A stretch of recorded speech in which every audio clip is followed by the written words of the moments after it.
respect for the rhythm of the drums that remind us of the rhythm of life with its beginnings and endings. Grace and peace and welcome, beloveds, to the Riverside Church here in the city of New York. I am Adrienne Thorne, Riverside's 8th senior minister, and it is our honor and our delight to host this celebration of the extraordinary life of Harry Belafonte, even as we have been holding his family and loved ones in our prayers over these many months since his passing. Mr. B, as he was affectionately known by the staff here at Riverside, who welcomed him over the years, was an icon of stage, screen, and street, using his sizable platform and power to push for the civil rights of Black folks.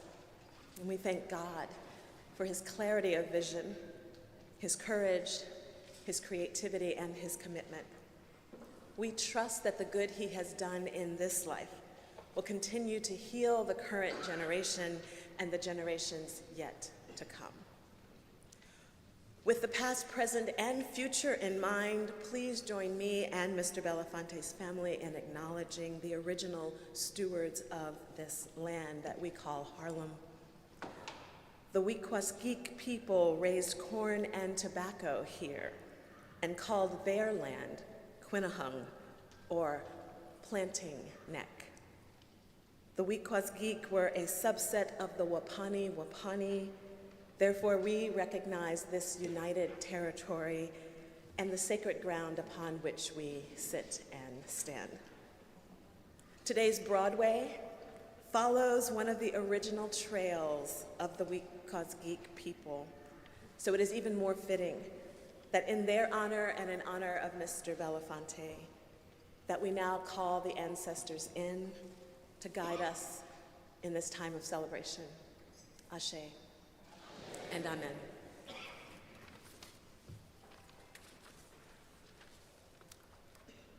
Brothers and sisters, and at Harry's homegoing, that's a big word. That includes all of us. We, despite our variations in pigmentation, hairstyle, where we came from and where we are going, for Harry to say brothers and sisters meant all of us. Therefore, I want to join Pastor Thorne in welcoming you here tonight, not as brothers and sisters alone, but one family. Say one family. One family.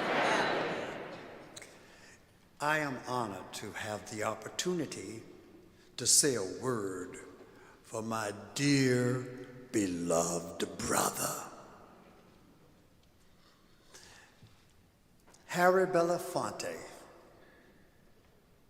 was not a saint, but God took his life and also his song and said, I'm going to take Harry's song and make it to be a revelation of my song. I'll tell you why in just a moment. But tonight, as we gather, we do not gather in mourning. It's indelicate to do so for Harry, because when you thought he was down, turn around and here he goes again. And so we do not think of him as gone as much as going on. Where? In Harry's case, you can't tell where he's going. That is to say, one thing you can be sure of, he is going for love, he is going for justice, he is going for community. Now let me tell you, if he were alive, I would consult with members of the family to see if I could get Harry to consider a song that I wrote 20 years ago when I was the senior ministry emeritus here at the Riverside Church. I think he would have sung this song. I made heaven so happy today. He put a little receiving God's love and giving it away. When I looked up, heaven smiled at me. Now I'm so happy, can't you see? Sharing makes us happy, makes heaven happy too. Sharing lifts your spirit and brings the best from you. Sharing sends a ray of hope to places needing care. Sharing says we're neighbors, God's children everywhere. I'm happy, look at me, I'm happy, can't you see? Sharing makes me happy, makes heaven happy too. I'm happy, look at me, I'm happy, can't you see? Let me share my happy, loving smile with you. Harry might would have sung that song. But now let me tell you why God took. Is this Harlem? Riverside Church? Mm-hmm. Well, it all began here, so why don't we just continue his journey here? When Harry was born, he was born into poverty. He was born into periodic conflict in family, amongst friends, in the culture, in the clan in the Southlands. But he always managed, no matter when he dipped low. Watch out, here come Harry again. And I say to you tonight, the reason God says Harry's song reveals my song. God is love. Harry sang about love. God was for freedom and justice. Harry was fiercely about that work all his life. God was about power. Power to bring about change. Harry was determined to do it. And another thing about him, God believed in building community and is at work even now, recruiting you and me to help replace Harry. Who in this house can replace Harry with the commitment to justice, concern for workers, concern for those who had down on their luck but lifted by God's grace? Who in here tonight, memorializing his life, will replace him? And who will replace his song of love? Love, agape love of God.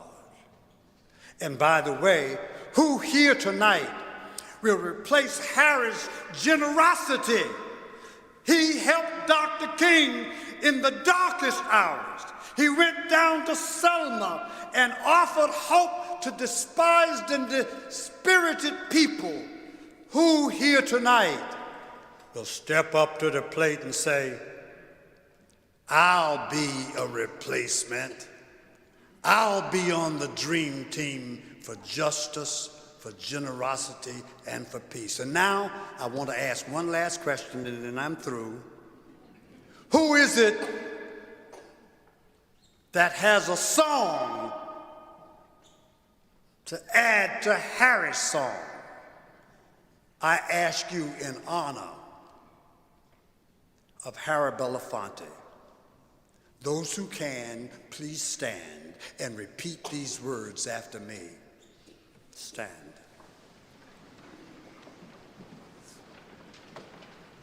The first sermon I preached here had these words.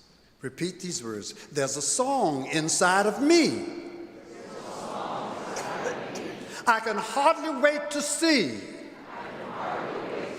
what it is I have to say, or the music I will play.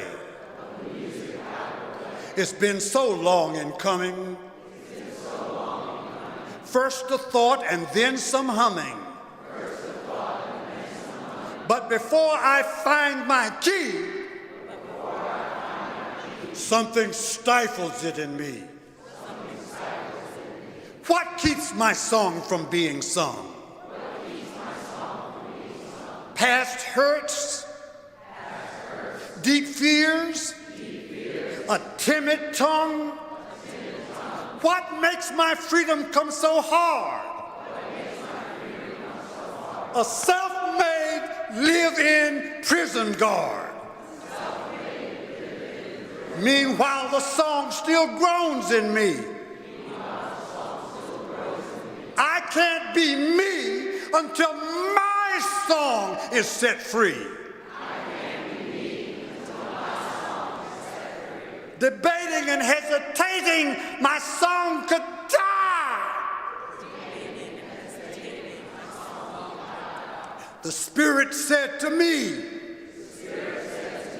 release your song. Said the Spirit to me, be free. Be free. It's Jubilee.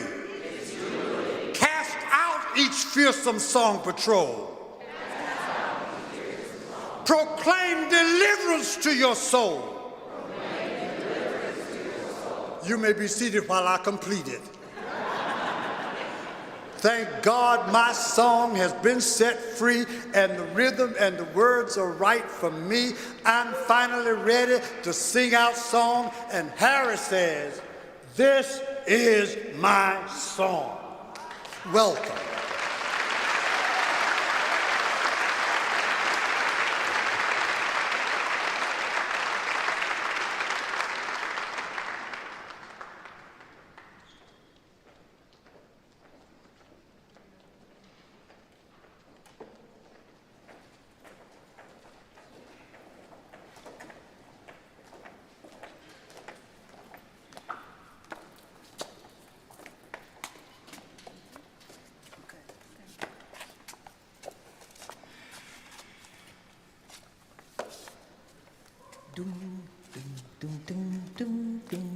Good evening, everyone.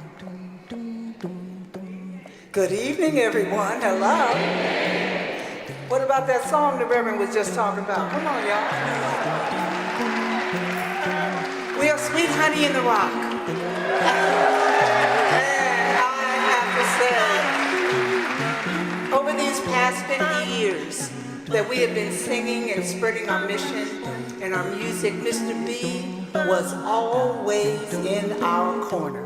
He came to see about us. He let us come see about him at the festivals and traveled with Sweet Honey in the Rock.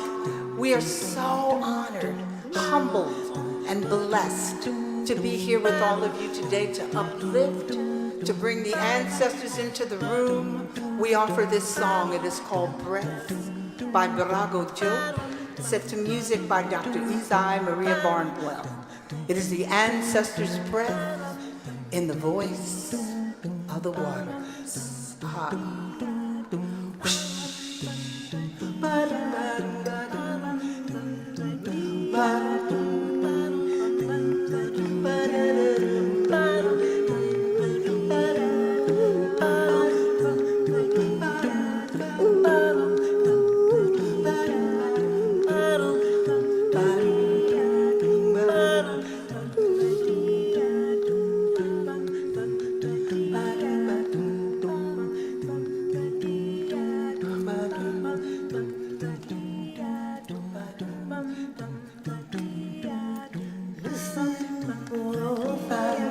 To things and to beings, listen more often to things and to beings, to the ancestor breath. When the fire's voice is heard, 'tis the ancestor breath in the voice of the water.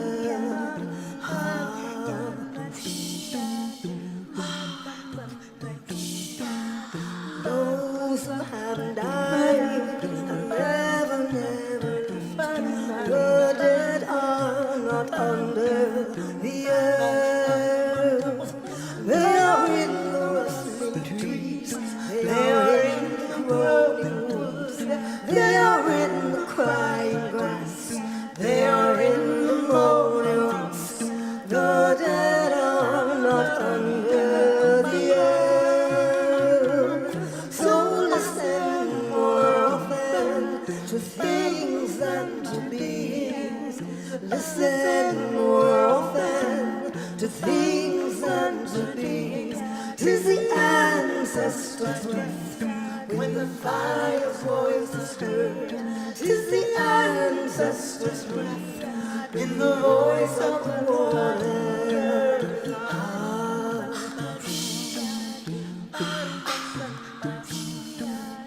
Those who have died have never left. The dead have a pact with the living.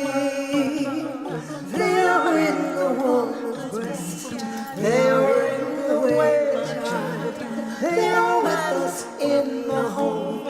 They are with us in this ground. The dead have a pact with the living. So listen more often to things and to beings. Listen more often to things and to beings. 'Tis the ancestors' breath when the fire's voice is heard. 'Tis the ancestors' breath in the voice of the water.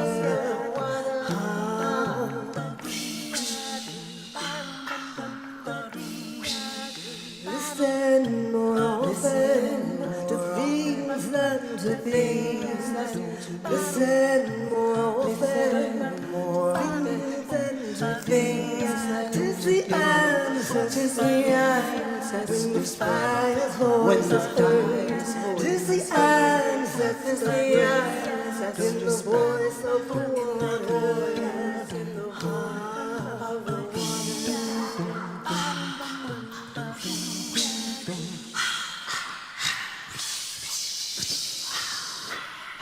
Thomas William Mail Order. Yvonne Sutherland. Martin Luther King Jr. Prentice Robinson. Aretha Franklin. Harry Belafonte. Mr.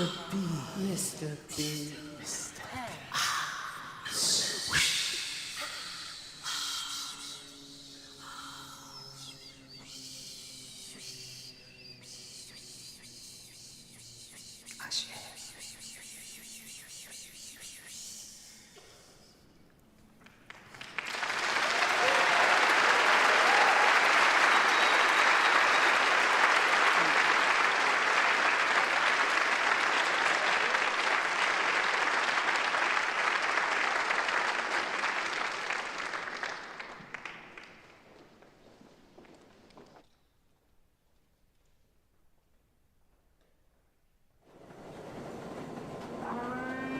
I was born in Harlem, and at the time of my birth, my father abandoned my mother, who worked as a domestic.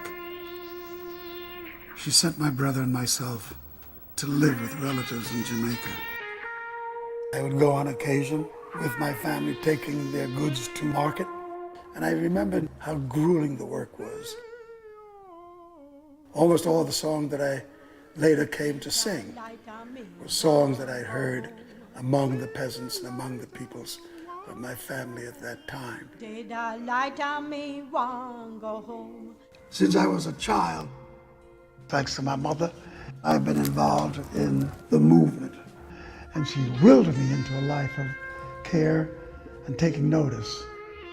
And I was the most rewarded person on the face of the earth to have had all those lives walk through my space.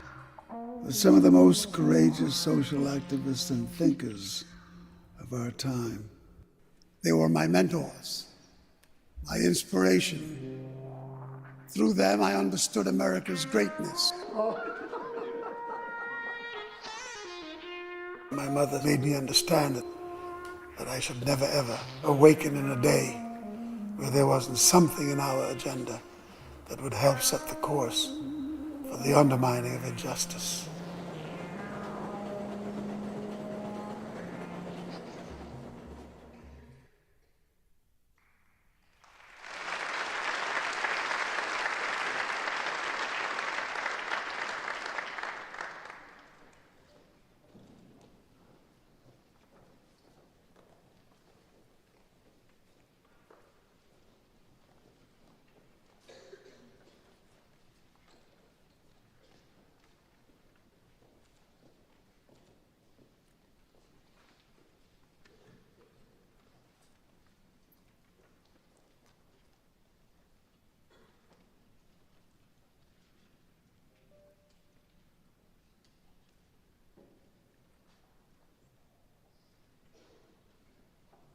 Swing that hammer,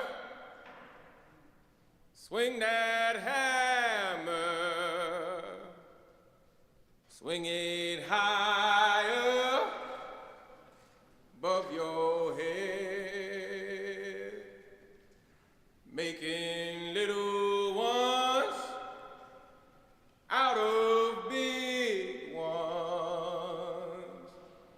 Hammer kill you, almost did.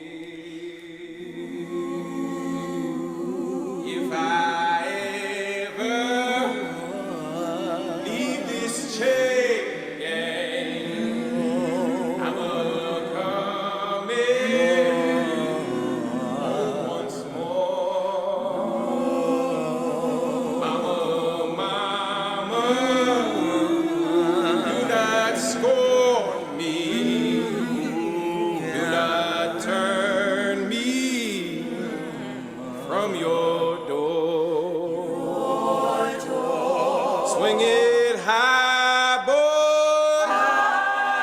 swing it low, boy. Swing that hammer above your head. Swing it high, boys. Swing it low, boy. Hammer kill you, almost did. When I left old dusty Georgie, all I had was one thin dime. Well, I'm back in dear old Georgie, and I got to serve this time.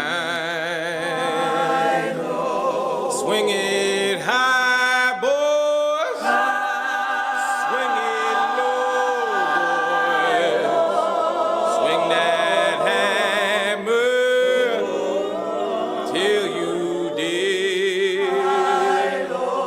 Swing it high, boys. Swing it low, boys. Swing that hammer till you did. Mama, mama, mama, ain't you ashamed of your dear son? Ain't you sorry that you bore me? When you see what I done. Swing it high, boys. Swing it low, boys. Look here, ma, what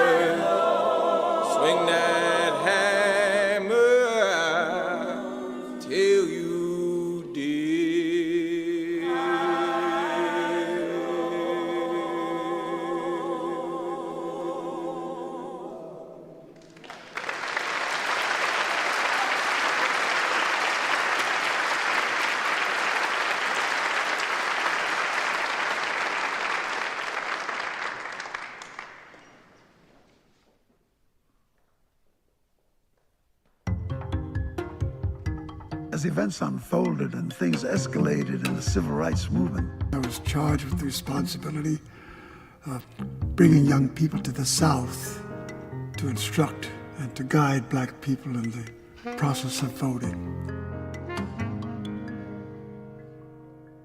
What is developing in the state of Mississippi is somewhat of a police state. Outright violent, facet, totalitarian conditions exist in this state. And we are very much concerned about the whereabouts the 3 workers in the summer project. I influenced those 3 kids because I was part of what recruited them to come south. Has forever been on my mind. 3 days after they discovered the bodies of Schwerner, Cheney, and Goodman, Harry was asked to take money into Mississippi. When I first got called about coming down and bringing money, I called Sidney and I said to him, listen, what you doing this weekend? And he says, nothing, man, I'm free. And I said, well, I got something I got to do, and I'd like you to go with me. And I said, I got to go to Greenwood, Mississippi. And he says, listen, it's okay, I'm going with you. But after we do this, I want to tell you something. Never, ever call me again. He said to me that he was going to speak with Robert Kennedy to let him know that we would be coming down. I mean, we're 2 fairly well-known people, and we might be targets. Trust me, man, it's gonna be all right. I talked to Burke Marshall, talked to the Justice Department, they're gonna have marshals. So we get out, we left from Newark. And from Newark, we went into Jackson. And we got on this little plane. And when we landed in Greenwood, it was empty. And all we saw was 1 black man in the whole airport pushing a broom, cleaning up the place. And I'll never forget, Sidney looked at him, he looked around a little longer, and he said, that don't look like no FBI. That ain't no FBI. That ain't one of us in disguise. We was all these marshals. When we got in to the cars and started up, all of a sudden these headlights went on. And I turned to Sidney and said, there's your protection. Willie Blue said, Marshall's my ass. He said, that's the Klan. We knew they were gonna try something. And we figured that they wasn't gonna do it inside the airport where too many people would see. The front car was a pickup truck. And I'll never forget, the pickup truck had a big 2x4 block of wood strapped to the bumper. And as they came up behind the second car, they kept ramming it. And that was my position on it, was he gonna have to kill me before they get around me. Ain't nobody coming up beside me. That's not in the equation. I had made up my mind on that one. And what happened is a bunch of cars came out of Greenwood with SNCC volunteers and other people in, and they came barreling down the highway and they met up with us. And then they all kind of got into like the cavalcade and drove into Greenwood. To me, that was our greatest moment. To me, I knew we had arrived. There wasn't nobody finna harm you guys. Y'all, it would have been a war.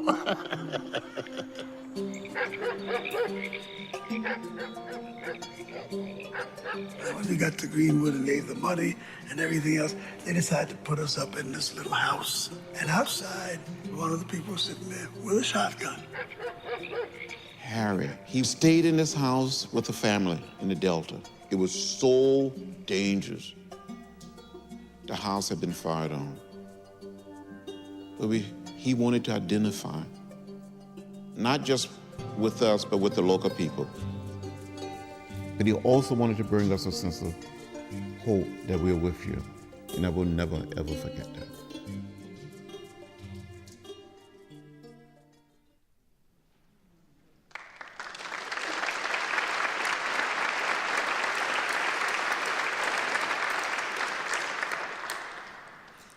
I met Harry Belafonte in 1961. I was coordinator of the Freedom Ride from Nashville, Tennessee. Pauline Knight was one of the Freedom Riders, and before she got on the bus, she told me, be sure to contact Harry Belafonte. He might be able to help. And she had read that he was into civil rights, so I called him, and he said he would help. Among many things, he raised a lot of money for the Student Nonviolent Coordinating Committee, otherwise known as SNCC. Harry was very interested in the work of the organization, as well as our involvement with many communities where we had projects. So several times he invited several of us from SNCC to come to where he was performing. His performances were usually in the evening, so for 2 or 3 days at a time during the day, we would have meetings where we would discuss what was going on in the South. Well, those meetings were very difficult for me. I'd be sitting in the meeting, and I'd start thinking, I'm sitting 5 feet away from Harry Belafonte as he is so good looking. And I'd be thinking that for a while, and then I'd realize I had missed what was going on in the meeting. So one of those times, Harry excused himself. He left the meeting and he said he'd be back in a few minutes. Well, it was 2 or 3 minutes later, there was a knock on the door. And I was sitting closest to the door, so I opened it and looked right into the face of Sidney Poitier. He asked for Harry, and I said he left, but he said he'd be back in a few minutes. And Sidney said, okay, thank you, and sauntered on down the hallway. Well, I closed the door and was grateful that my weak knees had not completely collapsed and that I was not sitting on the floor. I'll tell you, that close proximity to Harry Belafonte and Sidney Poitier, all inside of 5 minutes, 63 years ago, was too much strain on a young girl's nervous system. Harry Belafonte had integrity. He took principled positions. He had the courage to speak his truth. The world is a better place because he was in it.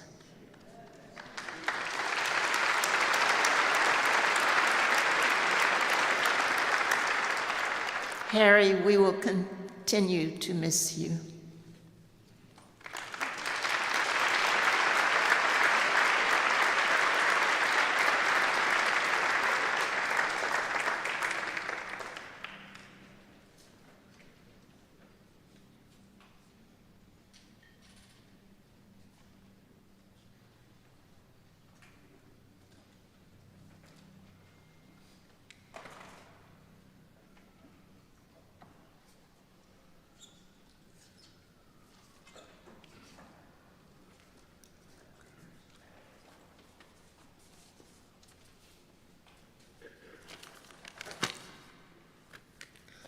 Hi, I am Dr. Clarence V. Jones.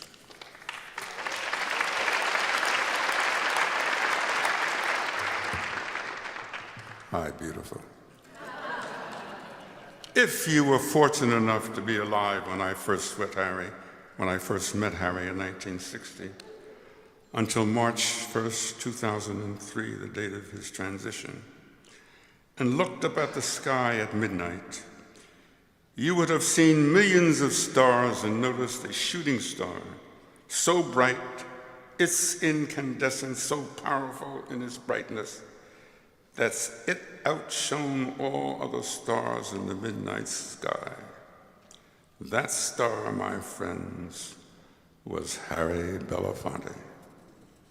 Never, never, ever will you see such a star so bright ever again. Before Paul Robeson died on January 23, 1976, Harry visited him in Philadelphia. Among other things, Harry said, "Paul, I must know, was all that you have gone through really worth it?" Robeson replied, "Although we may not have achieved all the victories we set for ourselves, may not have achieved all the goals we set for ourselves, beyond the victory itself, infinitely more important was the journey."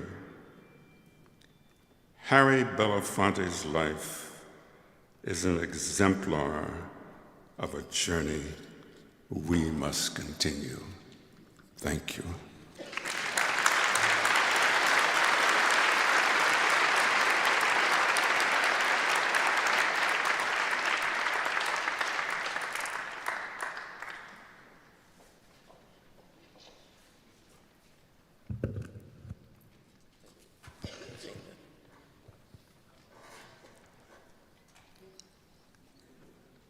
Okay. That's good. Everybody wants to see me down the middle. I take directions good. Tell me when I should stop. All the way, keep it going.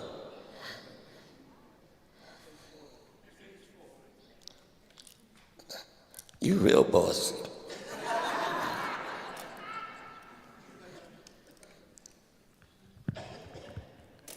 Good, brother? Thank you. Good evening, everyone. My name is George Gresham. Don't be embarrassed that you don't recognize it, because almost no one does. But my love of my life is I'm the president of 1199, SEIU, United Healthcare Workers East.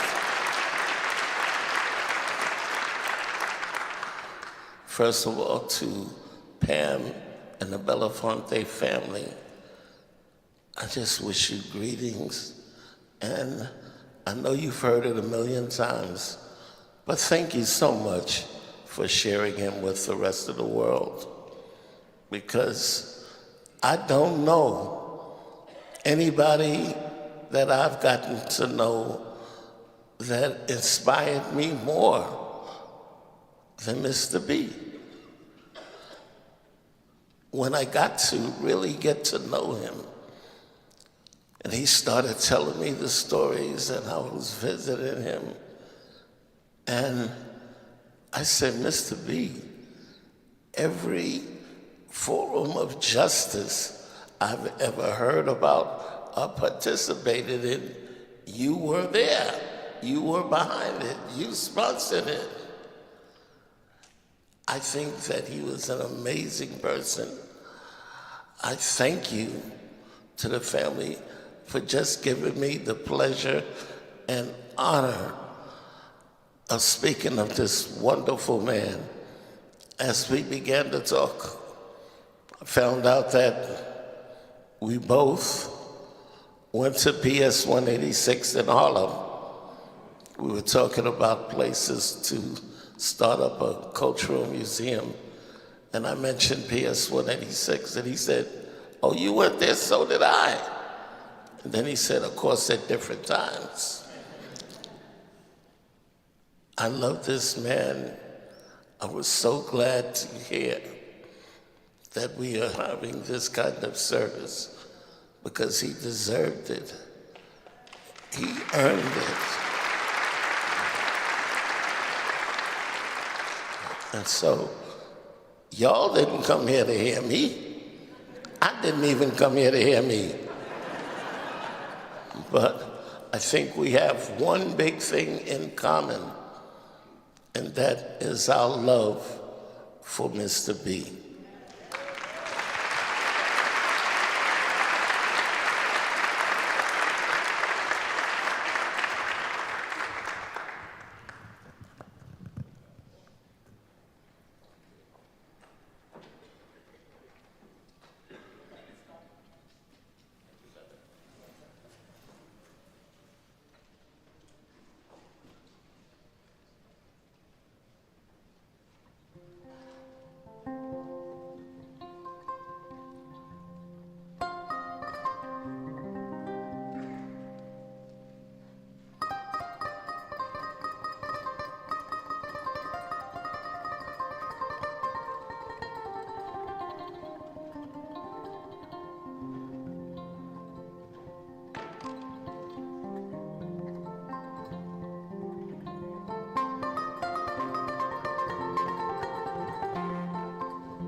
Good evening, everyone.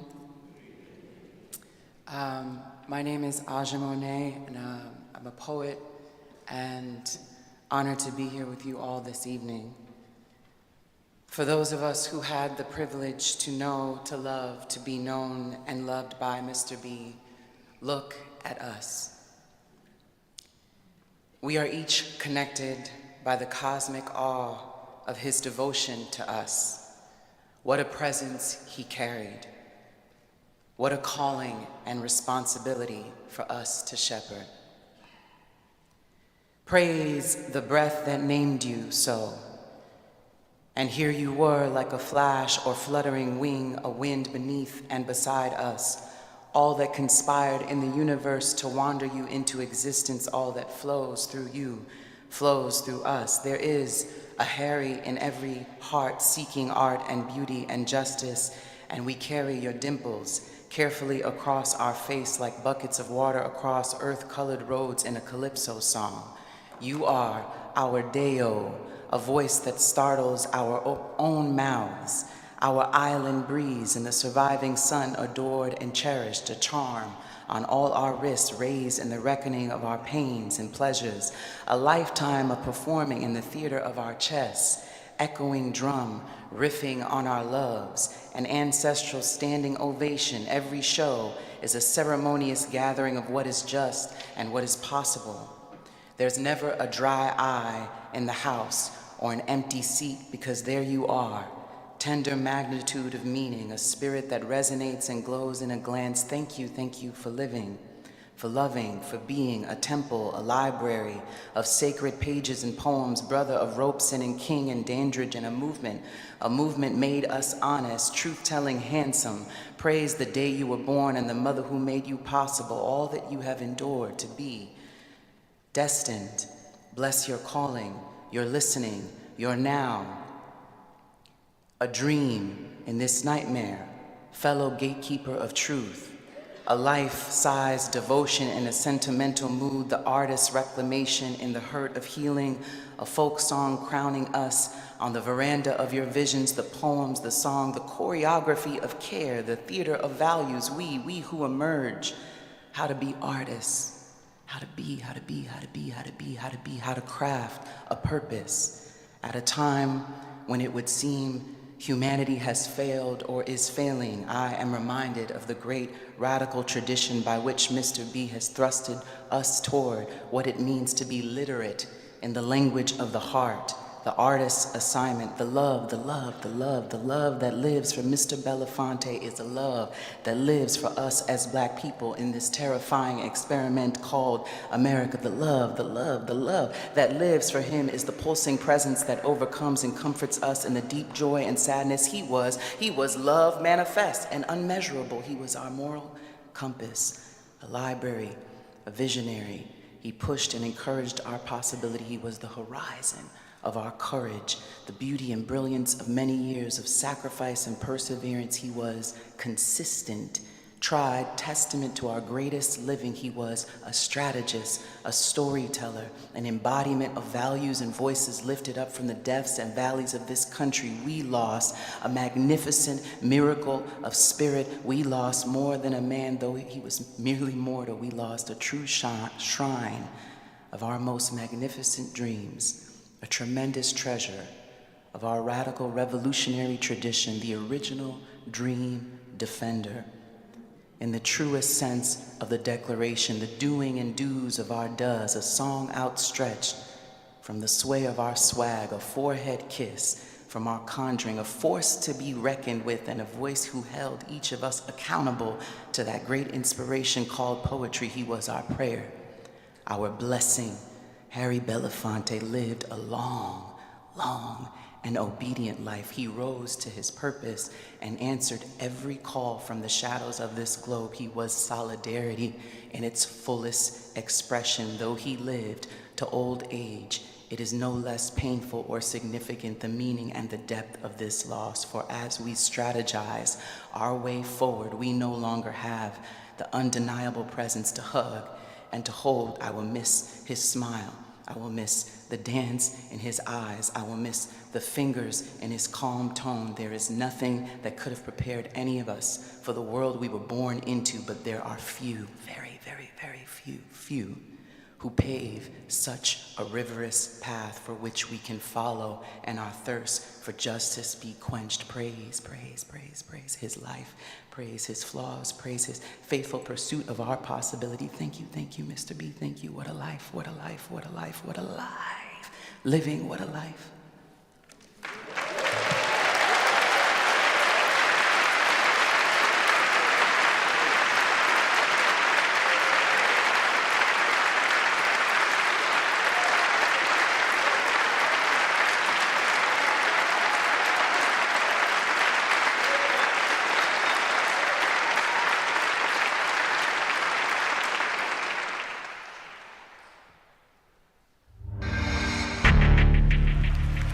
I got awarded by the NAACP, and I said, thank you for the anointing from this organization that's about Black life, and here are my thoughts on the subject. Where are you, all of you?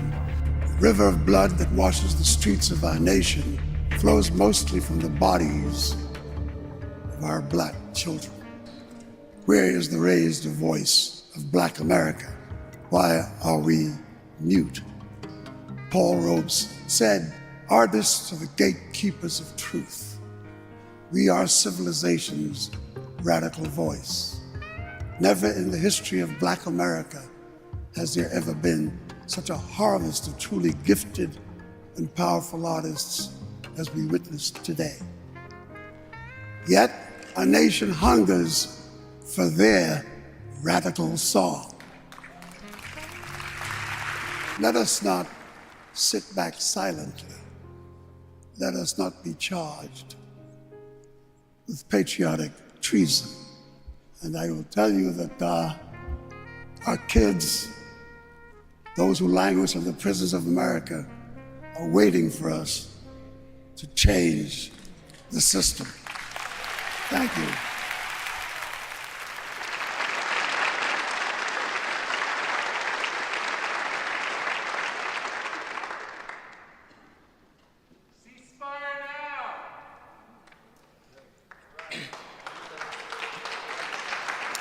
First and foremost, my loving condolences to the Belafonte family. My name is Carmen Perez Jordan. I am the president and CEO of the Gathering for Justice. Distinguished guests, cherished community, it is with a deep sense of honor and profound emotional weight that I stand before you to pay homage to an incredible man. Harry Belafonte was a pivotal figure in my life, as well as countless others, many of whom are here with us tonight. Our paths crossed in my early 20s, many, many, many moons ago, within the walls of Northern California, in the prisons called Tracy, with my mentor, Nane Alejandres of Barrios Unidos. Initially, I didn't know all that Mr. Belafonte was or his contributions to the civil rights movement. Don't blame me, that was like 20-something years ago. My only reference at the time was that he was behind the captivating voice in the Deo dinner scene from Beetlejuice. Yet, as fate would have it, I would go on to work for him, which at the Gathering for Justice, which I am now honored to lead. Through my journey alongside Mr. B, I came to understand the true extent of his dedication and sacrifice. It was a gradual revelation shared through many conversations and various projects, uncovering the layers of his vast contributions to the fight for equity and liberation. I learned not only about his contributions, but how things came to be. He gave me and everyone I brought into the office the behind the scenes of most social justice movements, the strategies, the tactics they used, leaving behind a blueprint for us to pick up, adding our own flavor to it. He taught me about the transformative power of our voices and how they can serve dual purposes, both as beautiful melodies and as clarion calls for justice. He showed me that the stage is not merely a venue for performance, but a platform for advocacy, where every lyric can reflect the deepest truths of our society. He often said, "Meet people where they're at and champion them to our cause." He also said, "There's a role for everyone in this movement." Yet, it was his belief that each generation is responsible for their own liberation that compelled me to start Justice League NYC with my peers who are here with me tonight. Mr. B and my relationship was a special one that went beyond the conventional mentor-boss relationship. He was a source of endless wisdom, inspiration, and a walking history book. He also had lots of jokes. I know many of you heard them. There's so many stories of our time together that I would love to tell you. I may be able to share the story of us sipping the 70-year-old rum in his office or dancing to hip-hop, but I'll save that for another occasion. The story I want to share is one that reminds me of who he was. He was a unifier. He brought people together. He gathered us for justice. There was a time when my generation was at odds with the older generation, and I remember going back to my office and hearing about this person and that person gatekeeping, and it hurt my heart. I was lost, and I went to Mr. B and I said, "Hey, Mr. B, what's going on? Like, what's up?" And he said, "You know, Carmen, there has always been friction, but you have to learn how to work with one another. You have to learn how to build radical solidarity." And he said something so profound that I always share with my colleagues. He said, "Those who are working towards the liberation of our people are subject to friendship and support. Those who are being divisive are playing the enemy's game." Boy, did that change my life. Today, as we honor Mr. B, let us remember that there's a lane for each one of us. Let us commit to carrying on his legacy and using our voices and actions to continue the fight for justice, because it's not over. In celebrating him, we commemorate a mentor, a visionary, a man whose life was a testament to the power of uniting people of all backgrounds. His legacy challenges us to envision a fight for a world where justice will prevail. To Mr. B, with all my respect, admiration, and love, sir, thank you. There is no one on this earth like you. There is no one who did what you did to the very last day. Your impact is boundless, your legacy everlasting, and your teachings will continue to light the way for many of us. Your spirit lives on in all our work, the lives we touch, and the change we seek in the world. Thank you.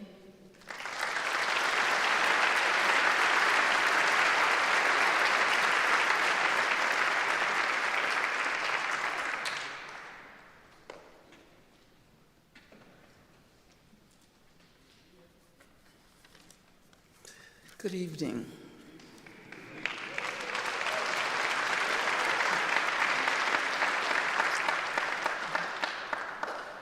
We who believe that the future is not bound to replicate oppressive patterns of the past will be forever grateful to Harry Belafonte for his radical vision, his unfaltering commitment, and his eagerness to go wherever he heard the call. I had revered Harry for a very long time before the news reached me in my jail cell that he was a strong supporter of the campaign to free me. I think I saw him then as a star who had decided from that position to embrace social justice causes.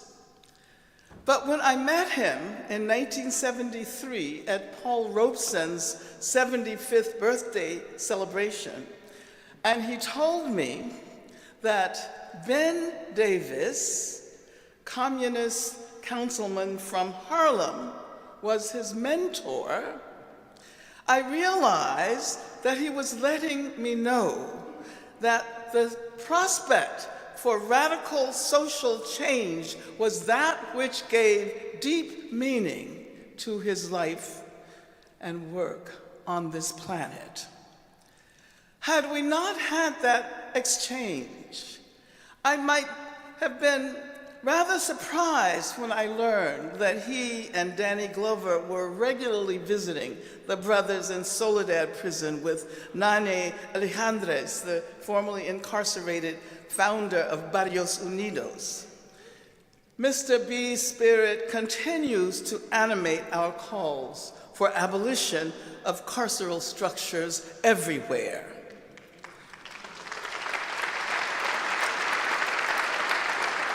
When I was a member of the panel at the Russell Tribunal on Palestine, I was elated, but not really surprised when he and his wife, Pamela, joined us for the last session in New York. Harry's spirit will be animating those who march tomorrow for a permanent ceasefire and an end to the Israeli occupation of Palestine.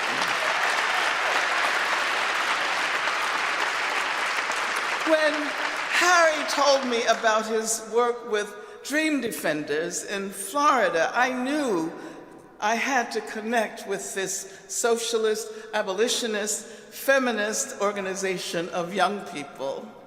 Mr. B's spirit continues to animate Dream Defenders and all those who lead us on the Freedom Trail. Harry summarized his own life by saying, "The pursuit of justice is all I have ever known." May all of us follow him in that journey.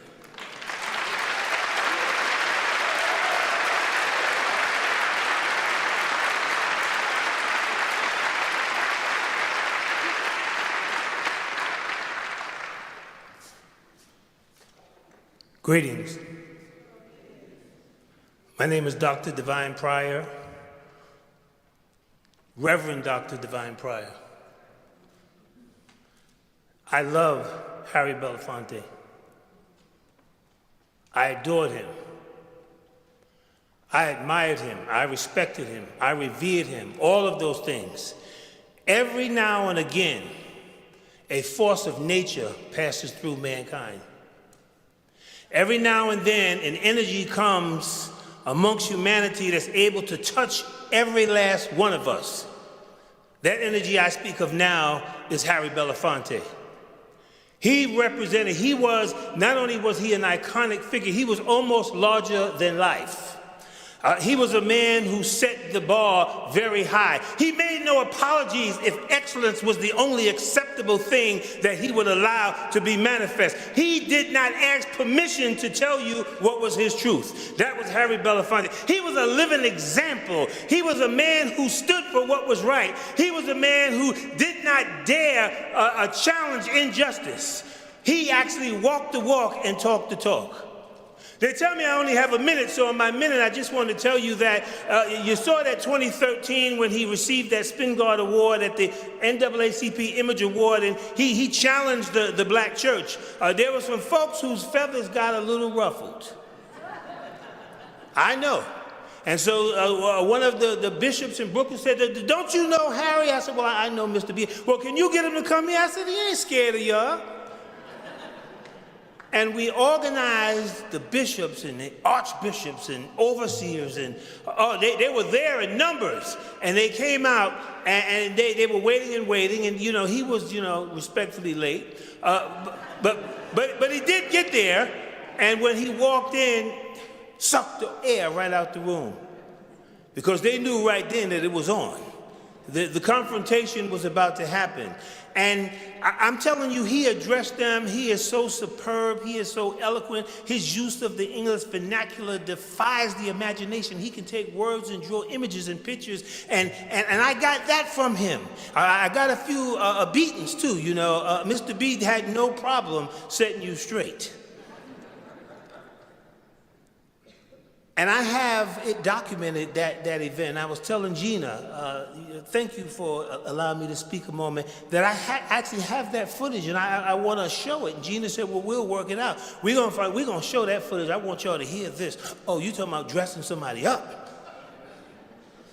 And in fact, he was so good, he almost had us, we was ready to pass the plate when he got finished. But I want to say, in all seriousness, in my last 10 seconds, Mr. B was a man of integrity. He was timeless. How do you stay relevant for 9 decades? Every issue, no matter how they change and transform, he emerged and responded. He was able to address audiences of all ages, of all classes. He was an extraordinary being. My name is Dr. Divine Pryor, but I ain't no joke. Peace and blessings.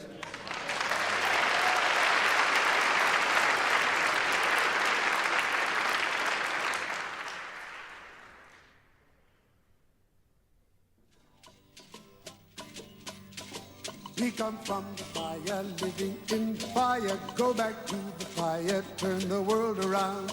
We come from the fire, go back to the fire, turn the world around.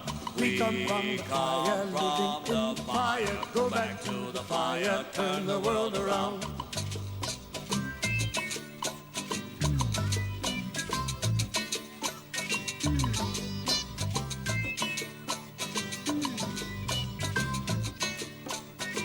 We come from the water, living in the water, go back to the water, turn the world around. We come from the water, living in the water, go back to the water, turn the world around. We come from the water, living in the water, go back to the water, turn the world around.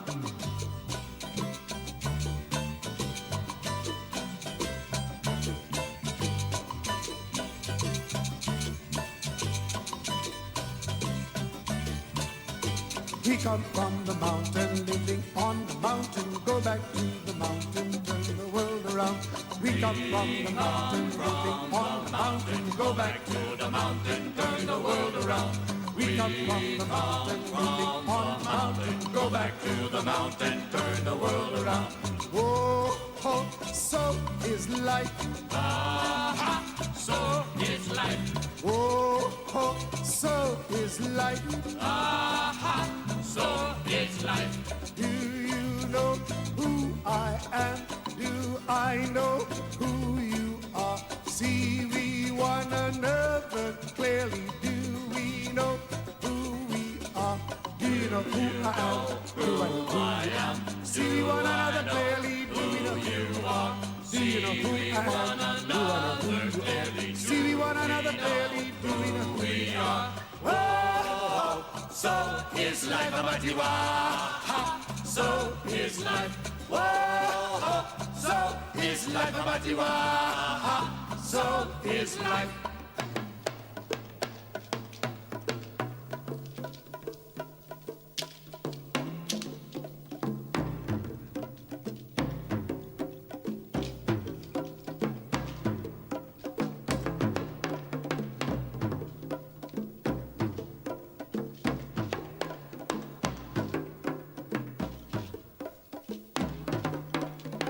Water make the river, river wash the mountain, fire make the sunlight turn the world around. Heart is of the river, body is the mountain, spirit is the sunlight, turn the world around. We are of the spirit, truly of the spirit, only can the spirit turn the world around. We are of the spirit, truly of the spirit, only can the spirit turn the world around. Do you know who I am? Do I know who you are? See we one another clearly. Do we know who we are? Do you know who I am? Who I am? See we one another clearly. Do we know who we are? Do you know who I am? Do I know who you are? See we one another clearly. Do we know who we are? Oh, so is life, Abatiwa. So is life. Whoa, so is life, Abatiwa. So is life. Whoa, so is life. like a batiwa. So is life. Whoa. So is like a batiwa. So is life. Whoa. So is like a batiwa. So is life. Whoa. So is like a batiwa. So is life. Well, it's been such a great show that we can hardly bring ourselves to end it. And we all know who we have to thank for that. The scriptwriter. No, the guest star, Fuzzy. And so thank you from all of us, Mr. Harry Belafonte. It's the greatest group of singers I've ever worked with. To the Muppets. Night all. Thank you. We'll see you next time on The Muppet Show.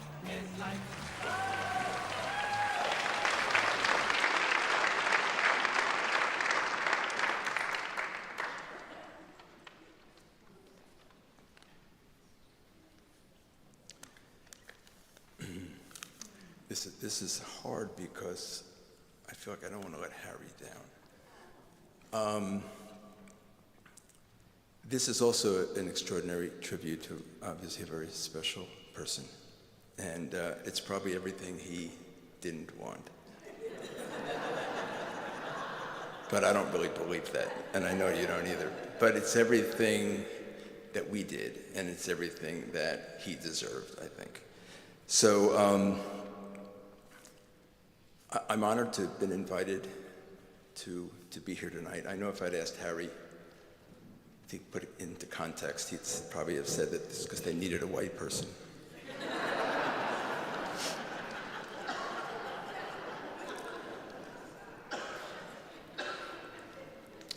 But I also know he would have looked out and seen the family here, and probably nothing would have made him more proud, and how important that was to him to see the family together. And now, for this reason, it would have justified us being this tribute. He would have gotten past it. And I know how appreciative he was of all of you, and how special Pam was in caring for him and probably keeping him alive and keeping him with us for so much longer than we would have otherwise.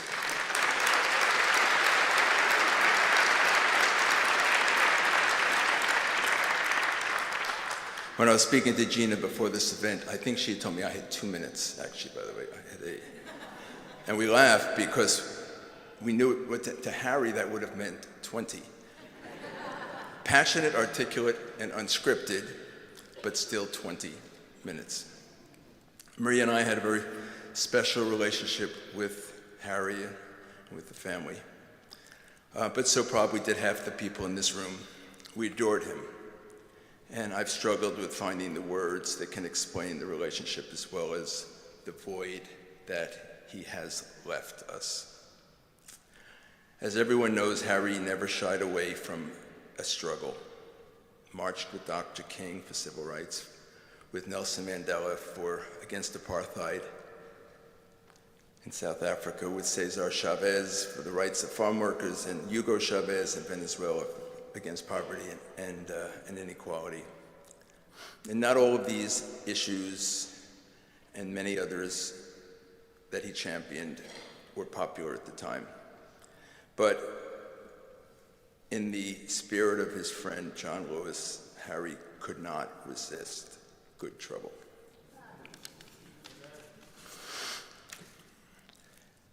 He was even brave enough to take on a truly formidable one, the battle of the sexes. First serving as co-chairman for the Women's March in Washington in 2017. In his words, man smart, woman smarter. Politically suggesting that no matter how smart men think they are, women are always a step ahead. Probably an ode to his, he would have agreed with you, probably an ode to his wonderful wife Pam and his dynamic daughters Sherry, Adrienne, and Gina. Sorry, David, but you're in good company. Upon my request, and because of his concern for the millions afflicted with AIDS, with HIV, he agreed to join the board of AMFAR, which I chaired, wanting to fight for drug and treatment access to the underserved populations in the third world. Harry was looking for a crusade, even though I kept reminding him that we were an AIDS research organization. It didn't stop him. He still was looking for a crusade, and I'd continue to remind him. Harry was so damn talented, he won the highly coveted and rarely achieved EGOT, Emmy, a Grammy, an Oscar, and a Tony. He received the Kennedy Center's honors, the National Medal of Arts, and numerous honorary degrees from prestigious institutions. But I reminded him often that he never truly realized his meaningful acclaim until 18 years ago when he made a guest appearance in a Kenneth Cole runway show in New York Fashion Week. He stole the show, obviously, but because he was so damn refined and so extraordinarily, annoyingly elegant, always.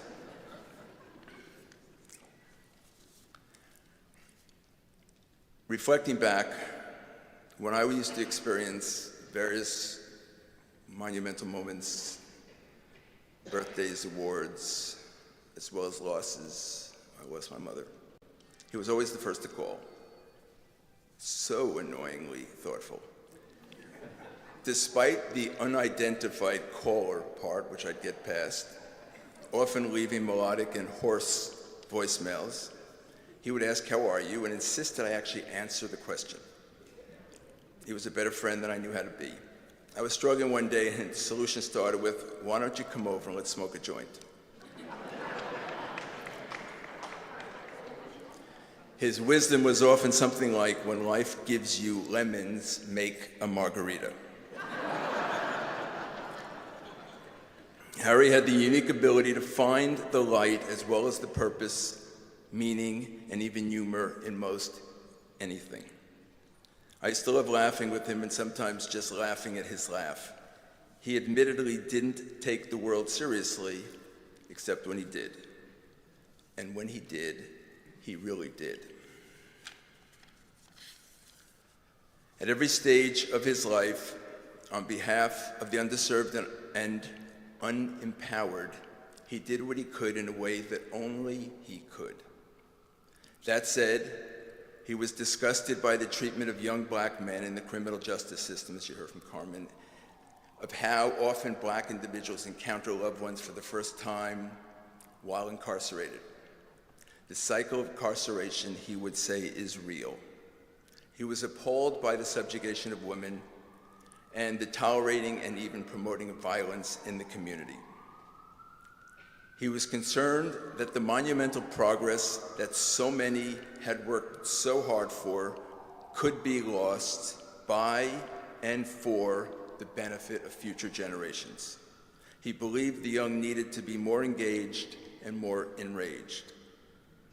The lesson of his mentor, Paul Robeson, to get them to sing your song, remained his driving force and call to action in his fight for social and criminal justice reform until the end.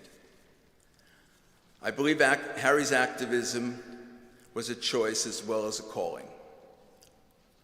He used every platform he had to shine a light on injustice wherever it was, to sing the songs of those who were silenced with the same melody that consistently disrupted the status quo, with an unyielding demand for better for and from us all.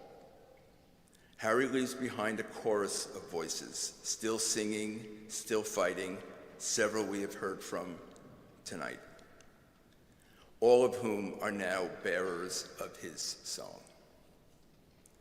In closing, in the words of our dear and inspiring friend and my mentor, daylight come and we want to go home. Harry, you have found your way home, hopefully a place of peace and eternal rest, and God knows you deserve it. I expect one day to laugh with you again about all the shit going on that we are left having to make sense of without you, almost every night and day-o. We love you, Harry.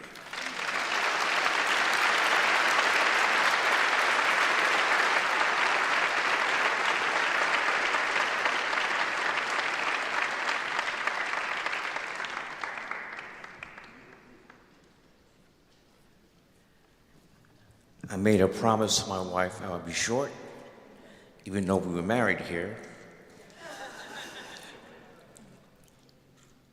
Harry knew my father, the late, great jazz bassist Bill Lee, and they were the same folk circuit. Odetta, Peter, Paul, and Mary, I mean, everybody. And so I would meet them. We would have a run bumping each other. And he would say to me, every time you have a part in your film for an older man, you give it to Ozzie Davis. And every time you would see me, that's the first thing he would say. You have to give every role to Ozzie, Coach Odom in School Days, and the mayor, and Doing the Right Thing, and Jungle Fever, everything. Ozzie, then, you know, you got Ruby too, so what you want me to do? So finally, timing is everything. And I had a role for him.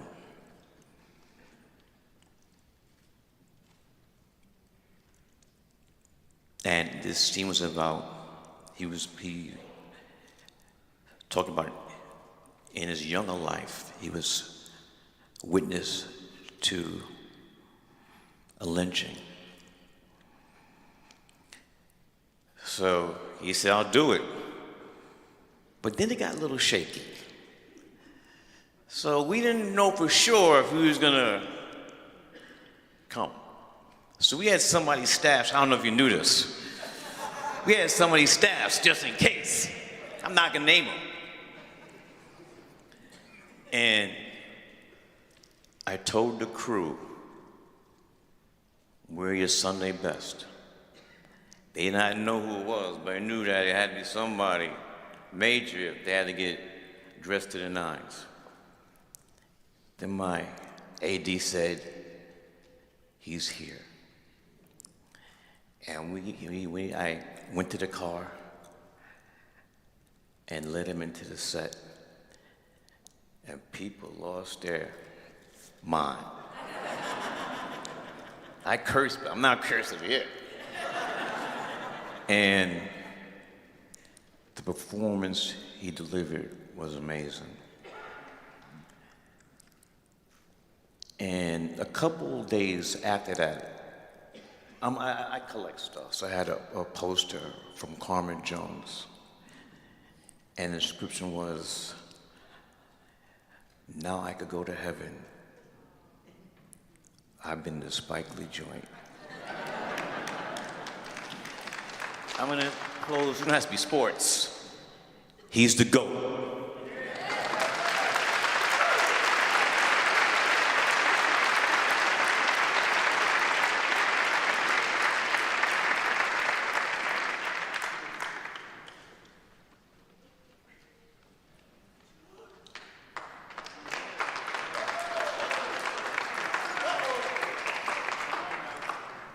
Wow, Spike was short.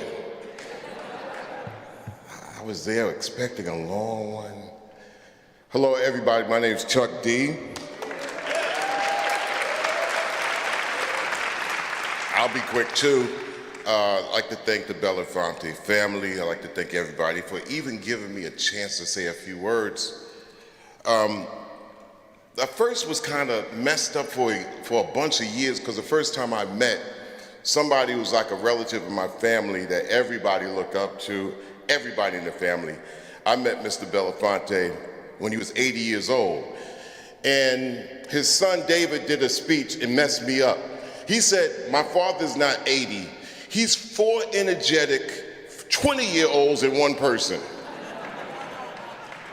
And I was like, well, 20? Well, how am I gonna match that? And for about like 25 years, I only got 4 hours sleep a night. He left the world a better place. Understatement, right? If you pay attention to the world. Culture is that thing that unites human beings for our similarities and knocks aside the differences, and is definitely a king at that, and taught us. As a matter of fact, it makes culture different from government. You know, culture unites human beings, and governments like to split humans up, categorize us, put us in these little boxes. And sitting and having conversations with Mr. B, you know, he gave you the feeling that you was talking to Paul Robeson and all his heroes too. He just transferred that energy like pop locking. Speaking of pop locking, his contribution to hip hop is an understatement. I mean, not only did he overstand it, but also coming from New York, he didn't reject it, he accepted it, he embraced it with the Beat Street movie and the auditions and getting with the people and the young people. And when people was throwing whatever at the music, he was right there as the king that opened the doors. My good brothers Kool Moe Dee and Dougie Fresh are examples that coming from the seed of Harry Belafonte. And the talk about, I mean, you know, everybody in here understands that keeping it real is old slang by now, so you get it. He's as real as they ever had, Mr. B. Also, he didn't want the rapper, MC, or spitter to just be a hollow barker. He is the Black Print. And coming from Long Island, we knew that what Mr. B was doing for hip hop was great. I was a DJ, so everything that came through us, especially from the movie and whatever, and it fell in line with everything that we already had in the crates from Mr. B. He was a total package, the first total package, if you want to say Paul Robeson was the total package, as far as a male concerned, Mr. B is a total package. So you want to hear and talk about anybody in entertainment, movies, records, films, all this and that, nobody was more outstanding than he as an artist and a curator and a culturalist. And he finds the time to bring the noise when it comes down to making human beings and governments accountable to human beings.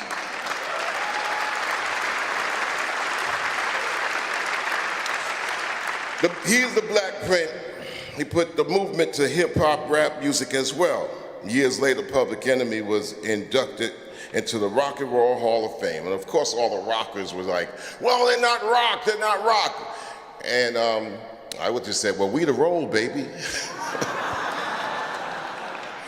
And HBO, home box office TV, said they were adamant about having a TV show. So it's not about the Rock and Roll Hall of Fame, it's about the TV show. And they were always trying to do this thing like, whenever you have somebody inducted, they would have some younger artist induct them. So they would like say, well, Public Enemy, who's gonna induct you? And they had a whole list of names. And after we had our list of names, I said, we want Mr. Belafonte to induct us. And they were hemming and hawing, and we don't do it that way. And some of them were like, had the nerve to say, who? I mean, huh? What is he? You know, like what, Mr. Bell? Okay, but the guy that does the songs from Carmen Jones in the 50s? We say, yeah, you don't bring him, you ain't getting us. Stay my tail home. They call my man, my bro, Spizike. It says, Spizike, help us. Spike says, you know what? Chuck and them said they want Mr. B, I want Mr. B too. Then they went to Spike and said, well, can they both do them together? Because we need the star power to bring you in. And Spike says, okay. Now, once you bring Spike and Public Enemy up in the house, it's like, oh, here we go. Mr. B inducted us in, but we was like, it ain't about our induction, who are we? How do we honor our heroes in prime time? Also, they wasn't used to seeing black elders on TV anyway. Even to this day, you don't see black elders on TV. It's always about the sell. How do we pay homage to our heroes? From that, I got involved with his daughter, Gina Belafonte, in the Sankofa, organization, and it's been a treat just to be able to be on call. I mean, it's really simple. Chuck, we need you, holler, I'm there.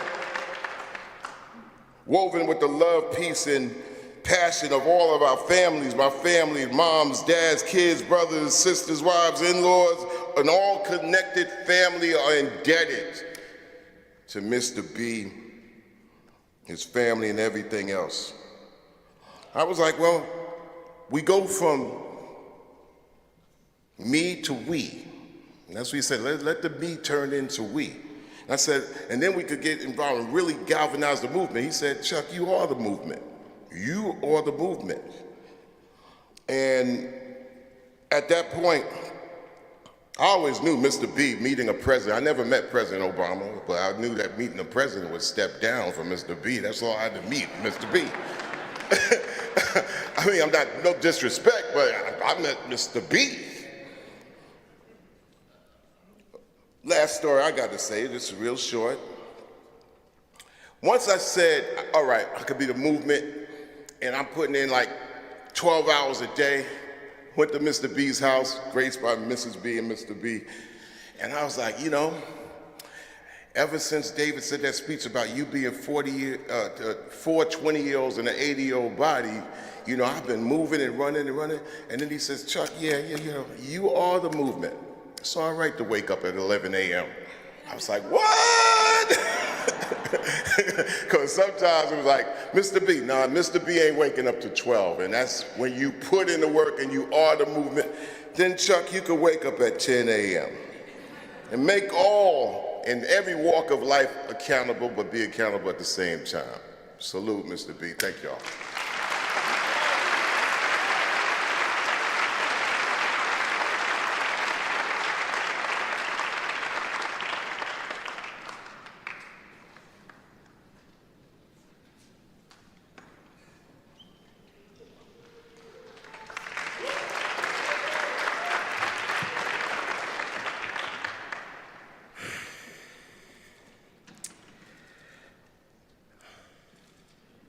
I have to tell you that when my phone would ring and I'd pick it up and I'd hear, what?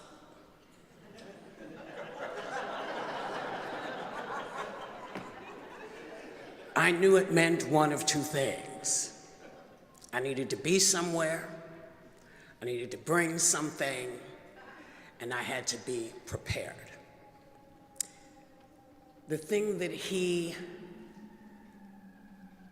did mostly in my mind was that he very competently explained to people why they needed to be caring, why it was important, starting with the fact that if I don't care and you don't care, what is there?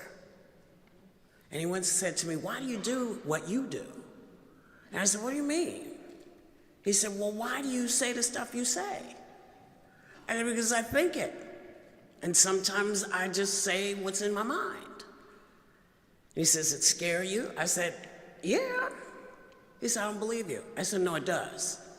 It scares me because I don't want to stop feeling that I have a purpose. That when people disappear and go, it's not going to say to me, okay, well, now I can find a way out. It is hard to stay committed. It is hard to stay committed. You are constantly having to tell people, this is our world. Without us, there is no sense in doing what we do, so we have to get up every day. So I've been in prisons with Harry. I was in Paul Newman's cancer camp singing with Harry. Hole in the bucket. Very little scares me. Very little freaks me out. That was difficult. Because Harry is smiling and I'm thinking, oh shit, okay, here I'm now, okay. Dear Liza, and he finally said, what? I said, huh? He said, come here. You see me? I said, yes. He said, follow what I do. do what I do, and then it'll be fine. I said, okay. So we got through it. He got through it. I've never gotten over it.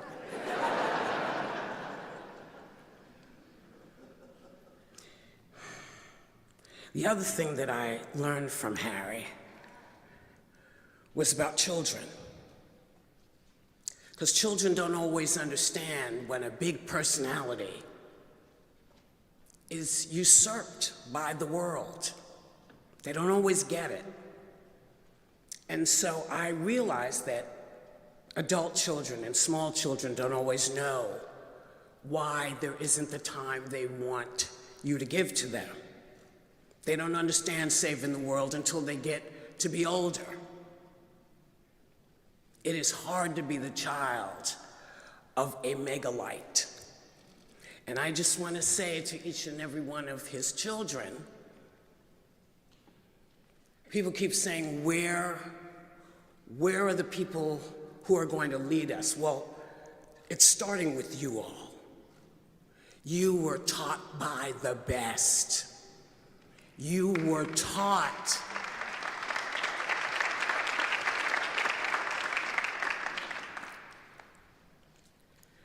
that in spite of people's stupidity, we still have to reach out to them and help them walk. We have to keep doing it to people who you don't want to talk to anymore because there's just nothing left to say. But that's not true, because there's never nothing left to say. So I am thrilled to be here. I'm thrilled at all the things that I learned from Harry. Going to Alcatraz, watching inmates graduate. Important, okay, got it. Never left it, still with me. Taking care of the kids at the cancer camps, not just one, the many that he introduced me to. Why? Because he said, here's how you can help. Here's what you can do. Stop cussing at people.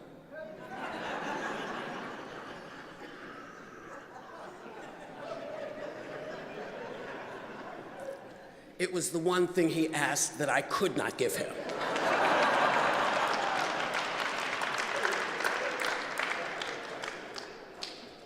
But I'm going to follow the path.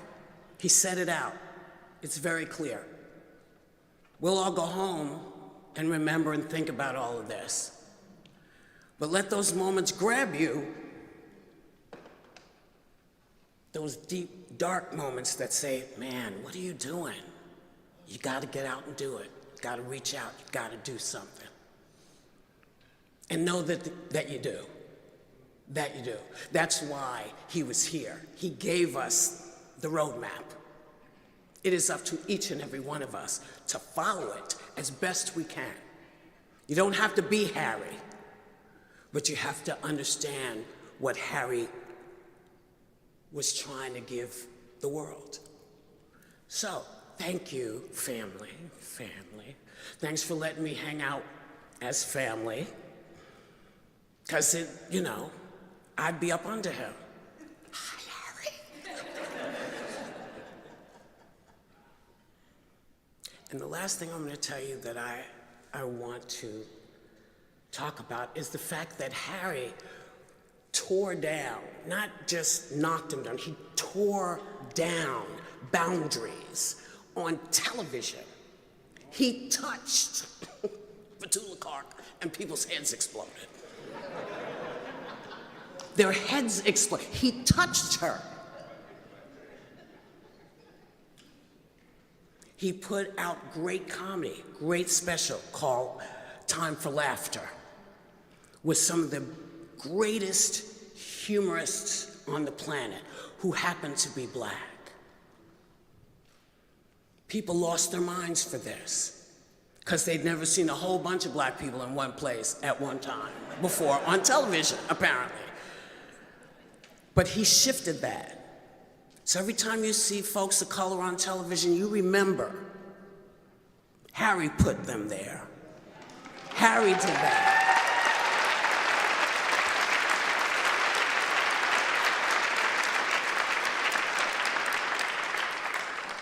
I believed you.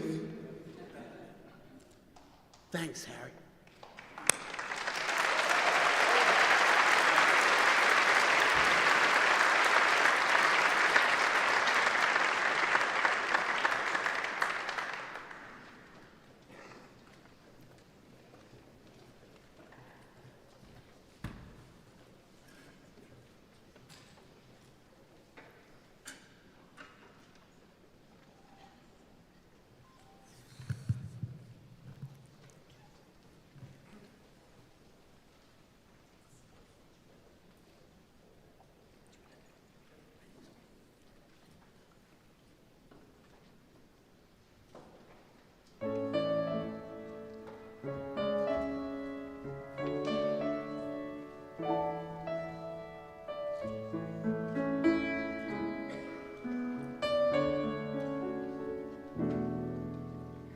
Try to remember the kind of September when life was slow and oh so mellow.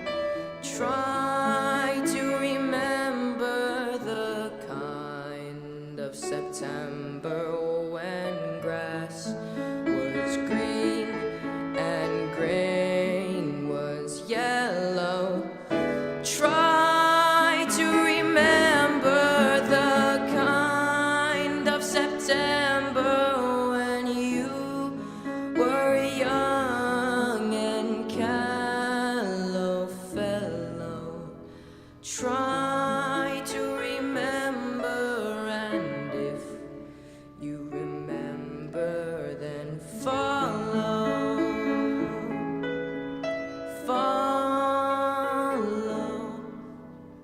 Try to remember the life was so tender when no one wept except the willow. Try to remember when life was so tender, when dreams were kept beside your pillow.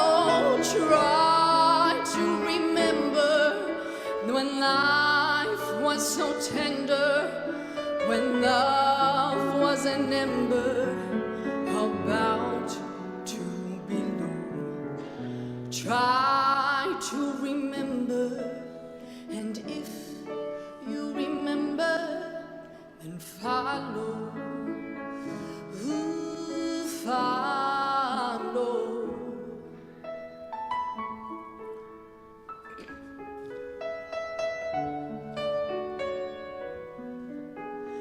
Deep in December, it's nice to remember, although you know the snow will follow.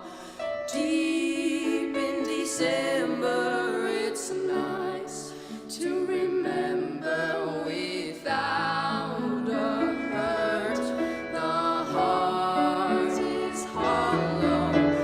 Deep in December, it's nice to remember the fire of September that made us mellow.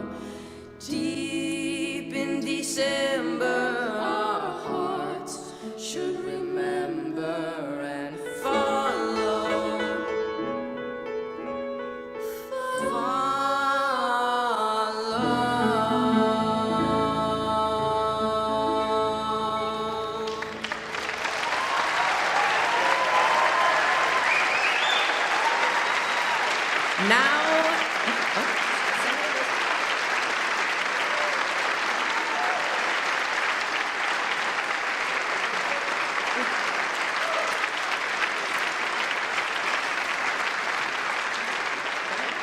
So it feels unnatural to just sing and not say a few words to send out Grandpa off. So here we go.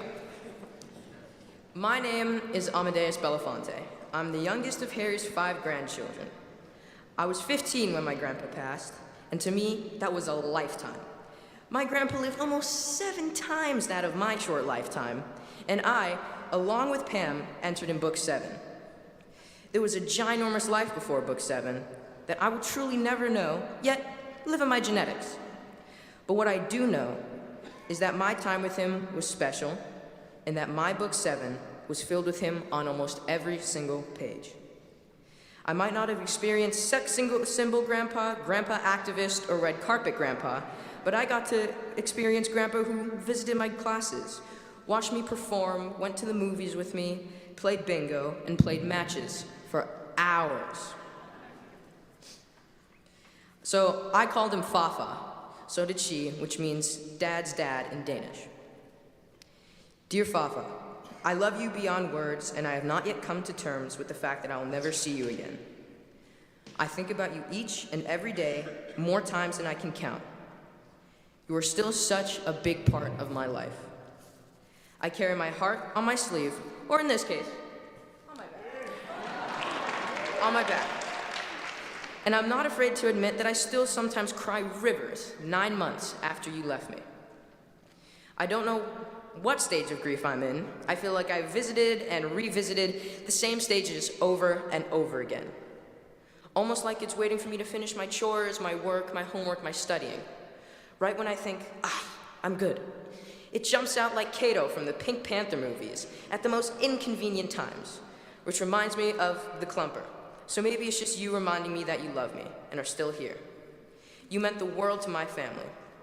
You were my dad's everything for so many years. I love hearing all the stories from touring, Beach Street, and about the Grammy you both did not win for the Black Anthology of Music.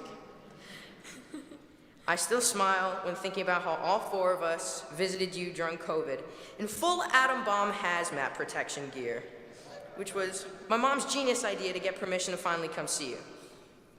You meant more than you know to my mom. I catch her more often than she knows fighting back tears, a battle which she always loses. I will miss going to the movies and falling asleep holding your hand. Seraphina and I still crack up about the time when you lost your phone and we looked all over Manhattan and it was actually in your shoe, days later. Where you put it, you wanna know why? Because the buzzing was annoying you. The way you drank water, you would swish it after you ate something to get all the food out of your teeth. Your really long feet, your hugs, your voice, your cheering, your pride, and of course your advice. I really miss your mischievous ways. I'll miss your clumper, as will my dad. I'll miss your playing matches and eating chicken wings, and as I've said many times, your deboning technique is legendary. It's insane. Put it in, take it out, gone. All meat's just in there. I love putting my head on your belly. I loved your smell, which I still have in a sweater Pam allowed me to have. I still sometimes curl up in it and just cry in it. I love that you always kissed us on the lips, Seraphina, Mom, and Dad included. I miss those kisses, your hands, your love. I miss you so much, Fafa. Please keep visiting me in my dreams.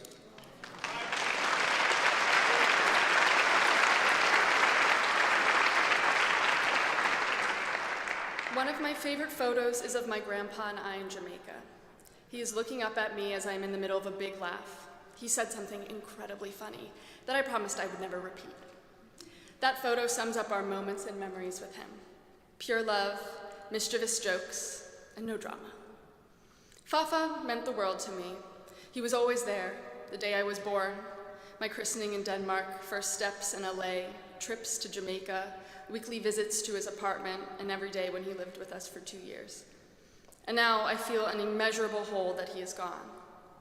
Nothing prepares you for when a stable pillar in your life, a presence felt even when not physically in the room, is no longer there. No more voicemails, all-encompassing hugs, or lessons to the man, the myth, the legend on how to use Snapchat filters, which he found particularly amusing. While this staple is not physically here with us, I see him in my family, see him in my snapshots, hear him when we sing, feel him in my heart. Grandpa was one of the first Black men of his caliber to walk through the doors that he did. With Grandpa's passing, it became evident the importance of protecting this Black legacy. protecting his history from the hands of whitewashing and from being forgotten as the tides roll forward. I am a fierce protector of his legacy. His story will not be forgotten. Rather, it is turned into inspiration we use to move forward and help those Grandpa's voice protected and uplifted. While this staple is not physically here, we see him, and I feel him in my heart and in your nose and curls. Fafa, I miss everything about you, every single day. I miss how your hands felt when interlocking with mine. I miss your wildly infectious laugh, your kisses, your raspy voice that I still have reverberating in my ears. My favorite spot was sitting in your lap, whether just us or surrounded by people, and you would whisper things that only I was meant to hear. Like my brother, I still have not totally accepted that I will never see you again. We love you so much, Fafa. I hope you found your island in the sun.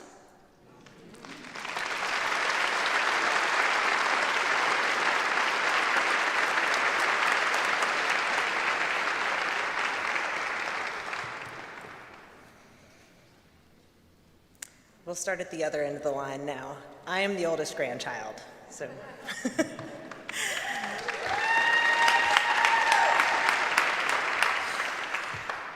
Around age 12, someone asked me what it was like having a famous grandfather. I thought for a moment and replied, I don't know. I've never not had a famous grandfather. He was always recognized if we were walking down the street and would stop and greet people with warm smiles. I'd seen him from the wings of a stage so many times and heard his voice from the speakers or on the radio in a store. I got chances that no other grandchild had, and I've been blessed with that. I also got to see him on the screen and across the dinner table. I grew up knowing the role he played in changing the very fabric of this country. But still, to me, he was always just grand-père. He teased me, hugged me, told me stories, and always made me laugh. I felt his love through and through. I also knew his love for people and making sure that they were all treated with kindness and fairness. These are the things that I take with me through life as I think of him. I didn't follow in his footsteps exactly. I can't sing.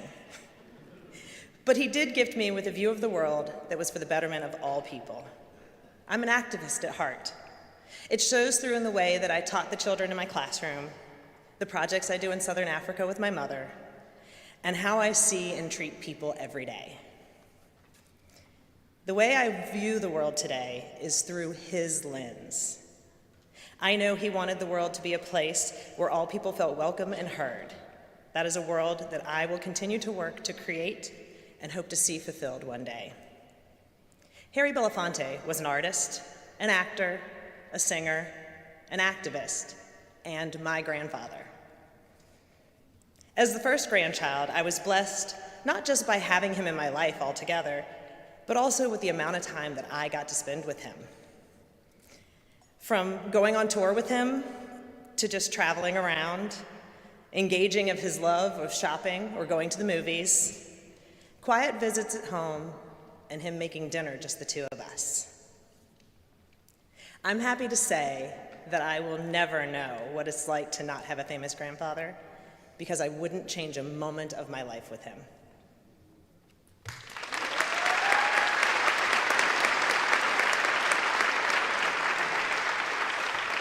Oh, wow. Okay. This is the part of the show, I think, where everybody goes, yay! Who is he? Who's that guy? Yeah, so I am Brian Biesmeyer. I am the middle of the first three, of two of the first five. You know, one of the things that he always did growing up, he always taught me that no matter what you put into a conversation, make it your best, which is this, you know, this is something new to me. I'm just making this up, honestly. This is kind of my tribute to him. This is how he kind of did things. And, you know, this family is strong. They are monolithic. They are just unbending rules and needs for change. And I'm funny.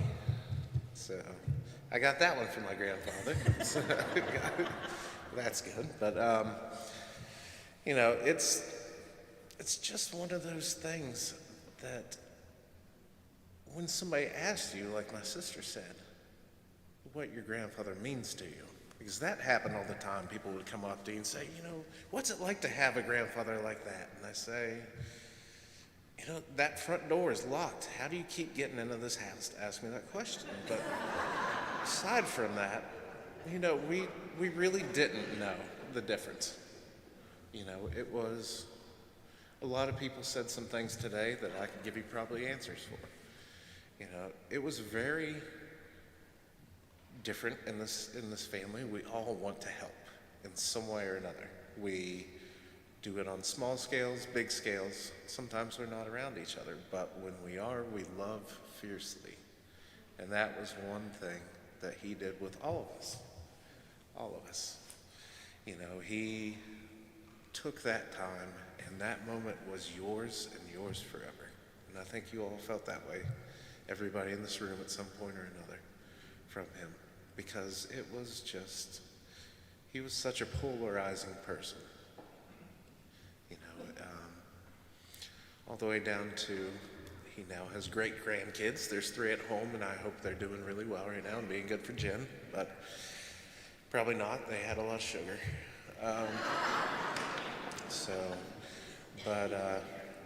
You know, they know his legacy, but they also know this family's legacy. You know, this is a legacy that is not stopping today. You know, we have each other. We're moving on. In some ways, in other ways, we're not, because he really never truly is going to be gone, is he? Because we have everything in our hearts and in our minds to take care of. And as long as we keep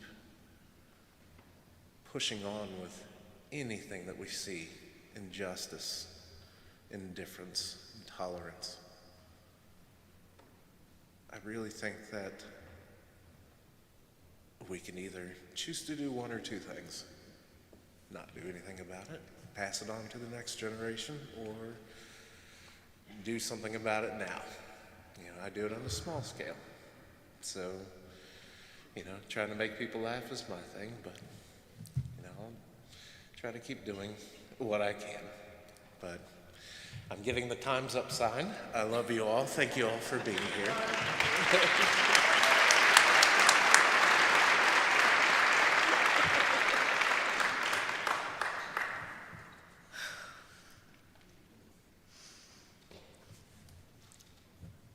Poppy, I wrote this to you on the morning of April 25th, 2023.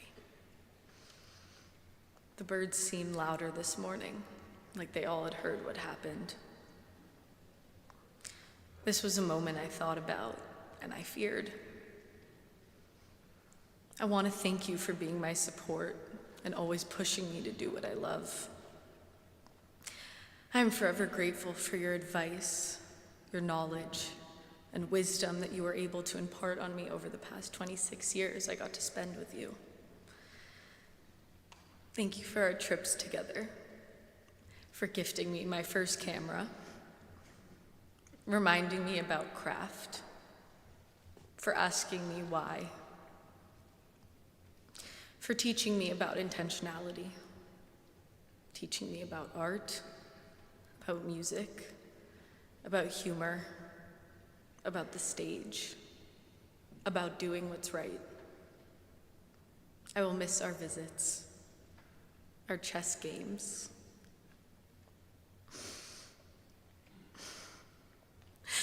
Thank you for being proud of me and telling me that my dreams could be a reality. Thank you for raising my mother into the strongest woman I know.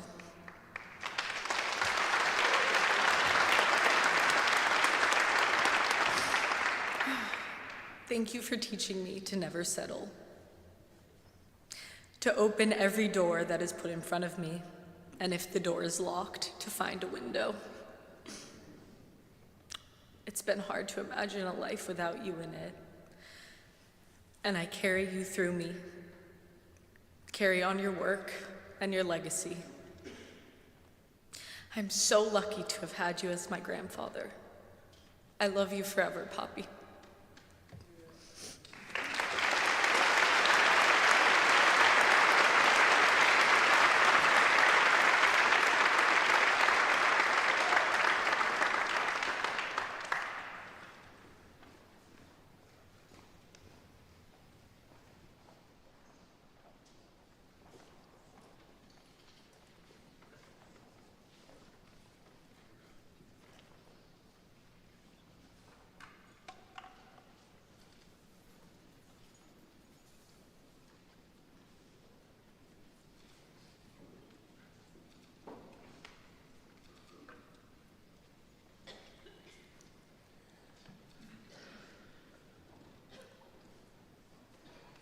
It was a pleasure, privilege, and honor to spend even a minute with Mr. B.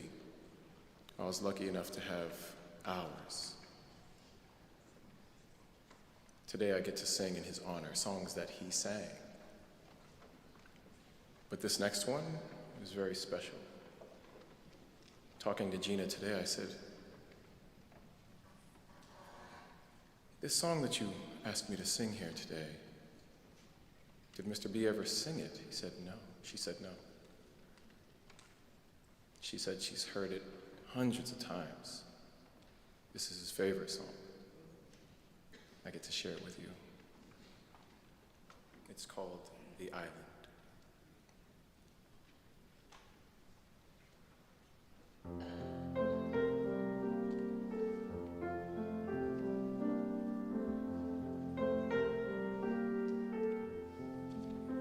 They say the skies of Lebanon are burning, those mighty cedars bleeding in the heat. They're showing pictures on the television, women and children dying in the streets. And we're still at it in our own place, still trying to reach the future through the past, still trying to carve tomorrow from a tombstone. But hey, don't listen to me, this wasn't meant to be no sad song. We've had too much of that before. Right now I only wanna be here with you till the morning dew comes falling. I wanna take you to the island and trace your footprints in the sand. And in the evening when the sun goes down, we'll make love to the sound of the ocean.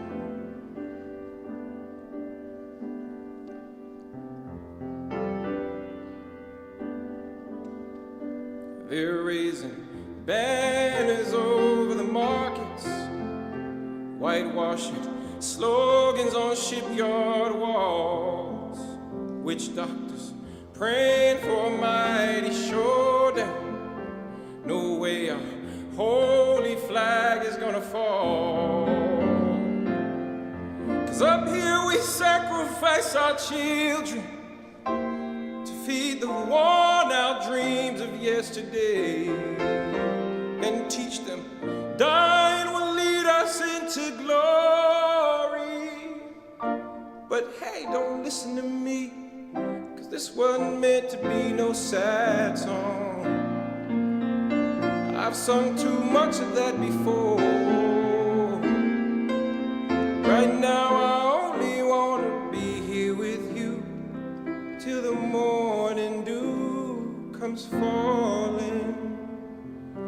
I wanna take you to the island and trace your footprints in the sand.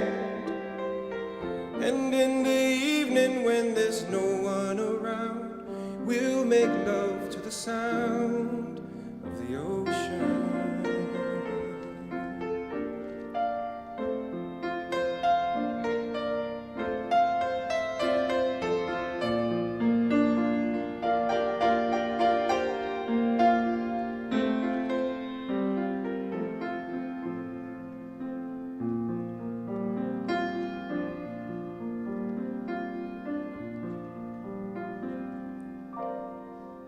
Now I guess plain folks don't see all the story, and I suppose this peace and love's just copping out. And I know there's young boys dying in the ditches. It's just what being free is all about. And how this twisted wreckage down on Main Street will bring us all together in the end, as we go marching down the road to freedom. Freedom.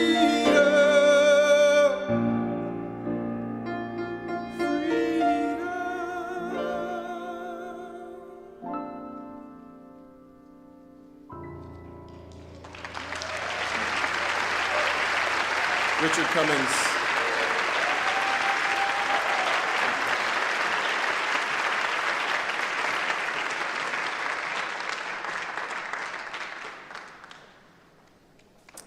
Hello. My fan club in the front row. I'm Adrienne Belafonte Biesmeyer. I am the firstborn, the oldest. I have to go up there? Gina, who's put this beautiful evening together, just said I have to go up there.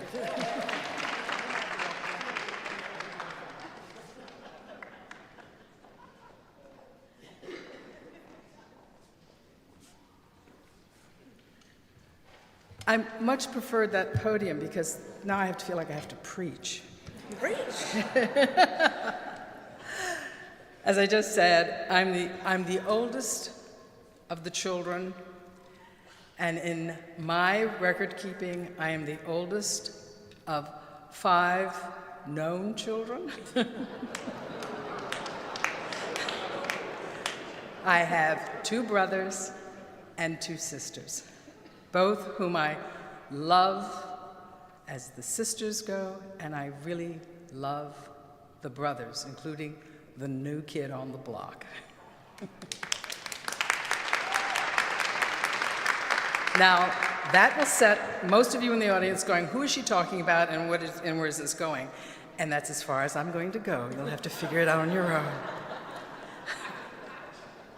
I'm also the mother of the first 2 grandchildren who you just heard speak. But being the firstborn, I had an opportunity that my siblings did not, which was I had my father for 5 years all to myself. My first 5 years. And they do talk about that those are the formidable years, the years that form who you are. And so my dad worked at night. My mother was a school teacher who worked in the day. One of her complaints, she told me after my growing up, was that Dad would always put me in the lightest color dress, yellow, white, and then take me up on the roof of our Harlem apartment building to play soccer. And I was also told that the song Scarlet Ribbons, because my hairstyle was a little different than it is now, you know, the hot comb and all that, and I had little braids with little red ribbons on it. And so I've always cherished that. Whether it's true or not, I don't know, I don't care, because it's mine, and how I feel and remember about the early days with my father. As the oldest, I also had the opportunity to do things with him, even though the younger ones were brought on trips that I was on by being the oldest, with my father's sister Shirley, who also just passed a few weeks ago. The last clip, when Amadeus and Serafina were singing, was Dad walking across a boardwalk with our Aunt Shirley, and I do see them together. I was with my Aunt Shirley when she passed, and as she was passing, I played her brother's music for her, Island in the Sun and Jamaica Farewell, and I ended it When the Saints Go Marching In. And I think she appreciated it. But as the oldest, I learned and had the opportunity to go to Kenya's independence, to Guinea after it had just been made into an independent country, where my father was the guest artistic director to develop the very first African dance company to come to the United States.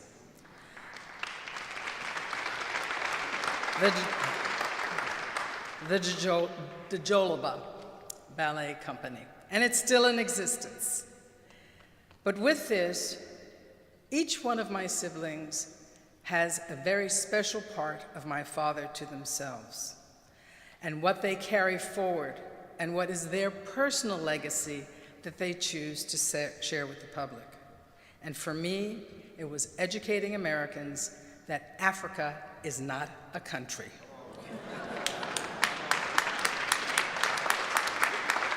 So with my daughter, Rachel Blue, in 1997, we started a foundation that makes it possible for medical students, law students, social work, and sociology students to learn about various activities on the continent, specifically in Southern and Eastern and Central Africa.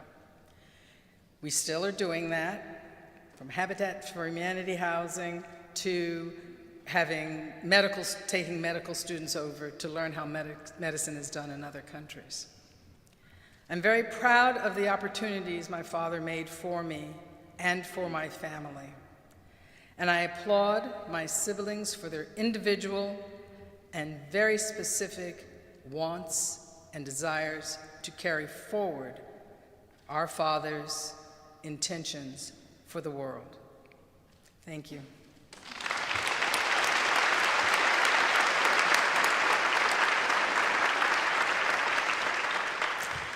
Hi, I'm Sherry Belafonte, second born. I'm the comedian in the family. And I'm wearing this mask because I'm going to Finland in a couple of days, so don't even start barking at me about, why is she wearing a mask anyway? I had a very different relationship with my father, as did all of our siblings. My parents actually separated when my mother was pregnant with me. And I kind of grew up listening to my mom and my grandmother, because my grandmother came, our Nana was her name, came and Nana became the mom, and Mom was kind of the dad. And I would hear more often from Nana and Marguerite saying, well, Harry's coming to pick up the kids. Well, Harry's not going to be able to. Well, Harry wants to take the kids to France for spring break. So oftentimes I know people have heard me say, well, Harry did this and Harry did that. And I always refer to Harry, or 90% of the time I refer to my father as Harry. And I had very different relationships and moments with him that what I've told people, it's like a Dickens story. It was the best of times and it was the worst of times. But I'll give you just a couple of snippets. One was the first time I really remember seeing Dad on television. Dad had just gotten us one of those big RCA TVs, and I was 5, maybe 6. And this movie, Odds Against Tomorrow, was on. And I'm watching it, oh my God, there's Dad. And I'm literally on the TV like this, watching the whole thing, just riveted, watching everything's happening. You know, I'm just, there he goes, you know, there, I know he's hiding over here. And at the very end of the movie, I don't know if you know, but he blows up. And all I know is I'm standing there like this. And my grandmother runs in and she goes, what's going on? What's going on? Dad, he's dead! Harry's dead! And I was unconsolable. And they actually had to call him to tell him that I'm a wreck and to take over, you know, come, you gotta talk to her, you gotta, Sherry, I'm okay. No, you're not your dad, I saw it. Obviously to say he was not dead. And from that moment on, there was always that trying to figure out who this guy was. And as I grew older, I would get a little competitive or a little combative. Sometimes he would do things I'd go, that's never gonna happen. Oh my God, what a great idea. Why didn't I think of that? One of the ones that I'll just tell you, because I'm gonna give it up soon, but I was with him the moment he decided, well, it's not the moment he decided, it's the first time he met Ken Cragen to discuss this little music project that he wanted to do.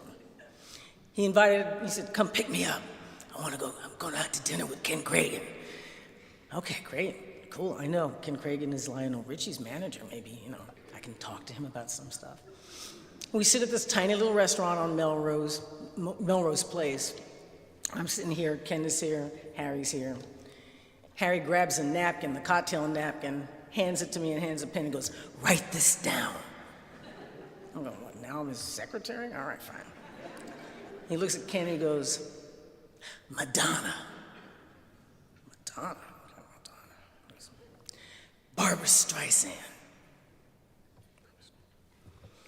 Michael Jackson. I'm thinking, what? And Ken goes, well, I think, the way to get to Michael is to I can get a hold of Diana, and I realize he's putting together this little song thing with all these celebrities, because he's just naming celebrities. And I'm sitting there going, it's never gonna happen. After dinner, Ken says, let's go over to Lionel's house. We go over to Lionel's house, and it's just really the four of us, and Lionel's playing this song on the piano, and it's okay, but it's a rough new song. It's not the one you're thinking, though. And I'm really thinking, oh my God, this is gonna be the biggest disaster you ever saw in your life. And then Lionel says, you know what? Let's get Q on the phone. And I think you all know what happened after that. And a lot of people just didn't know that We Are the World was Harry's idea, that Harry created it.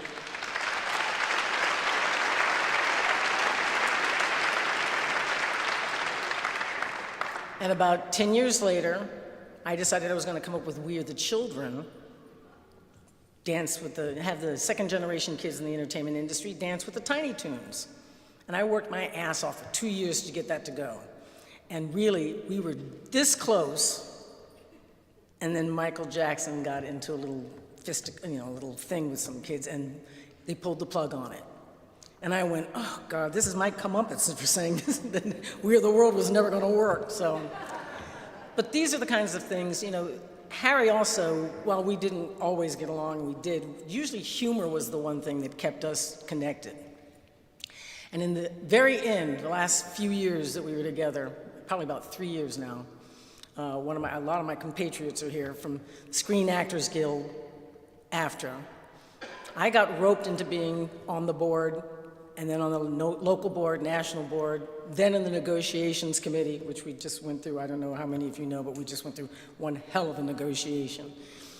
And I would always report back to him what was going on and he was so excited because now I was a union girl. And the 1199 people, you know who we are, or AFL-CIO. That's the thing. There's so many facets to Harry that a lot of people know the activism, a lot of people know the music, a lot of people just didn't know just what a union guy he was too. And I'm glad that I've kind of picked up that mantle. Now the foundation that I'm gonna start, hopefully in the next few months, my siblings are really gonna save the world here. I'm into saving dogs and to making movies. So while I applaud them, we are just all kind of what you see Harry helped seed in this world. And you people are also the audience and the people that loved him and praised him, and thank you because you put me through college.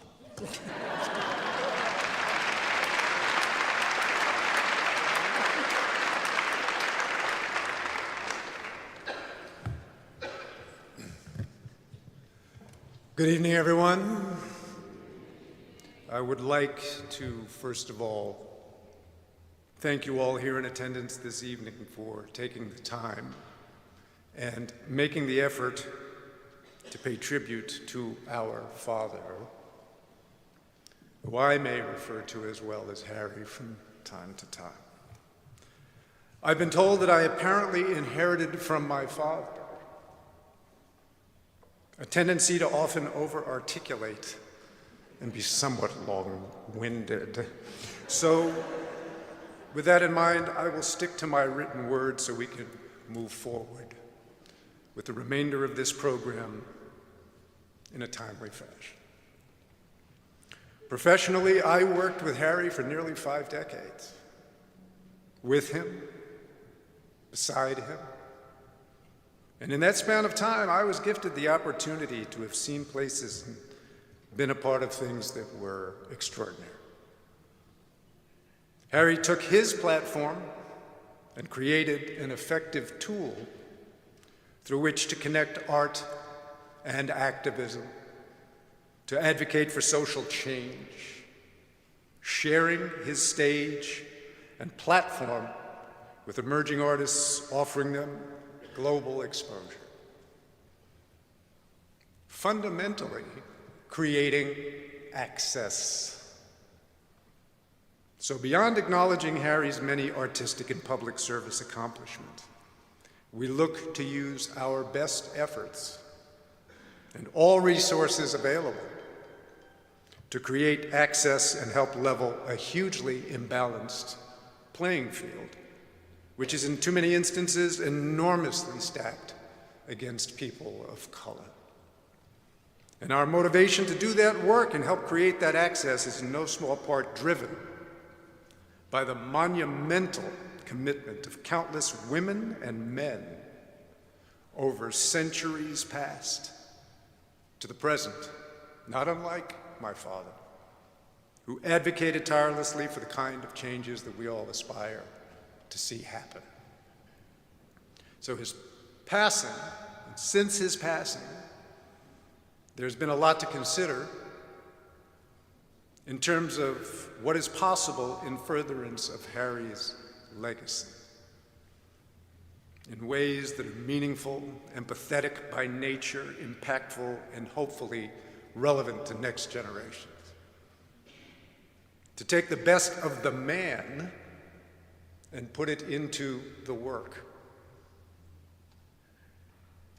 So as to not confuse estate and legacy, legacy lives in who we are, not what we think we perhaps control. Harry left no singular baton to be passed, but rather a collection of batons that were in keeping with Harry's divine dissatisfaction with just about everything on earth, which in turn fueled his resolve to advocate for changes in those areas he was passionate about. Anyone who knew or worked with him should know exactly what I mean. My father left no navigable path forward out of this mess we perpetually find ourselves in the world. No playbook, no de facto person, likeness, or voice has been charged to exclusively represent his legacy. Moving forward, I look at you out here, present here, and I see a space filled with agents of change. His legacy lives in how we carry forward each in our own way those things we have gleaned from the best of a difficult man. I loved my father.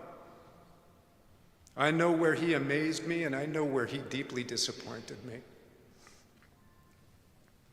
Where he disappointed me, I healed through my relationship with my own children, my wife, and those that share our life. Who I am as a man, a father, a husband, and a citizen of the world was in no small way forged by my relationship to and with Harry.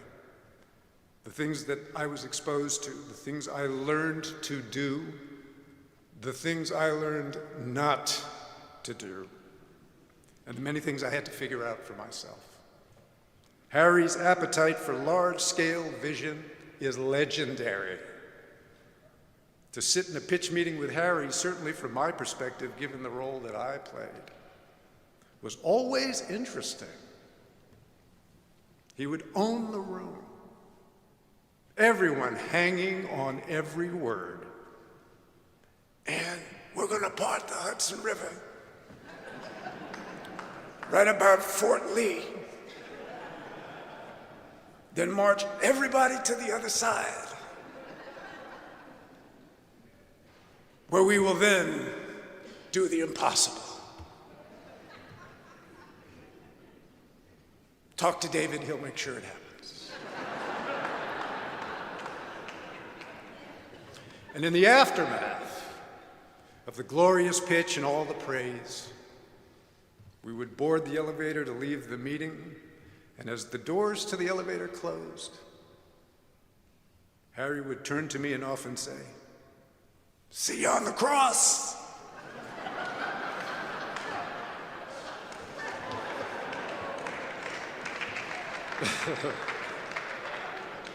But I cannot stand here this evening and speak of my father without offering an enormous shout out to Gina's and my mother,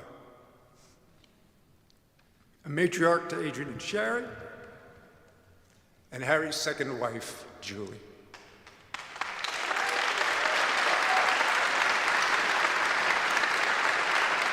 Who unfortunately could not be with us here this evening, but towed the line with Harry for almost 50 years. She marched,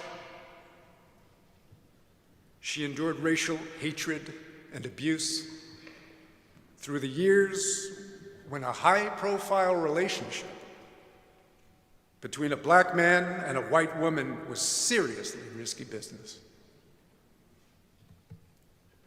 Then to bear children in that climate was a double down on their commitment to the need for diversity in the world. Just this week, we sadly had to transfer our mom to hospice.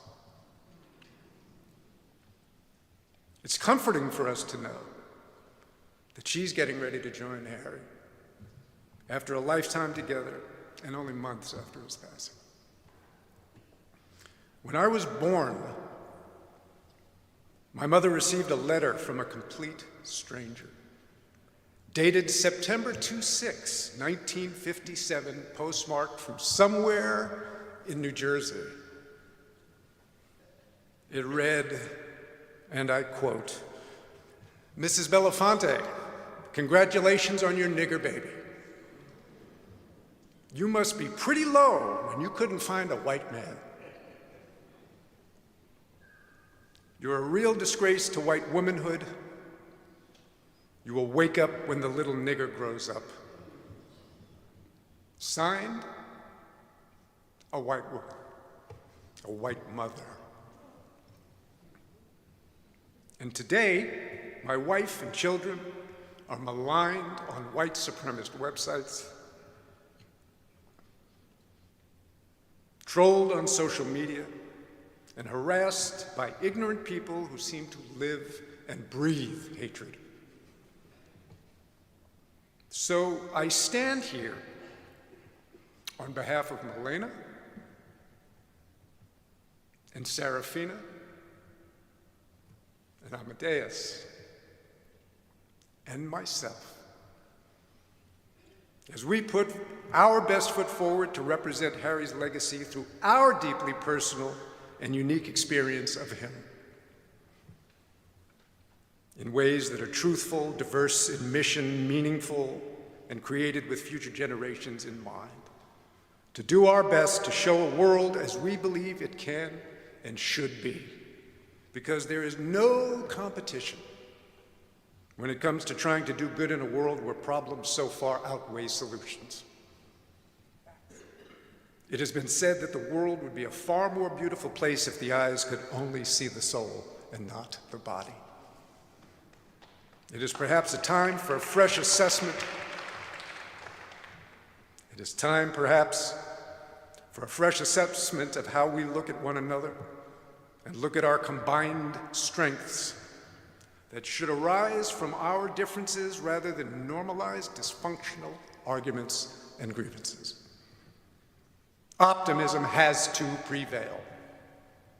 How we treat one another should be setting the bar for what we expect in return, So I leave you with my hope that each and every one of you find a way to leave this world on its way to becoming a better place than while you were in it, as our Father did.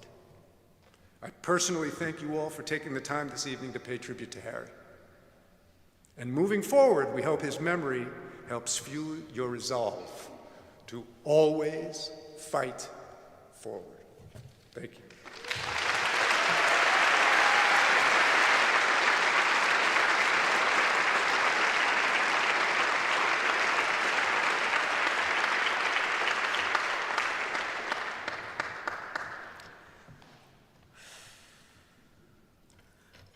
I am Gina Belafonte, and the youngest daughter of Harry and Julie. Today we gather in community not to mourn our father's passing, but to celebrate a life that harmonizes undying melodies of hope, activism, and inspiration. I am humbled and grateful and proud to speak to the profound importance of our father's legacy.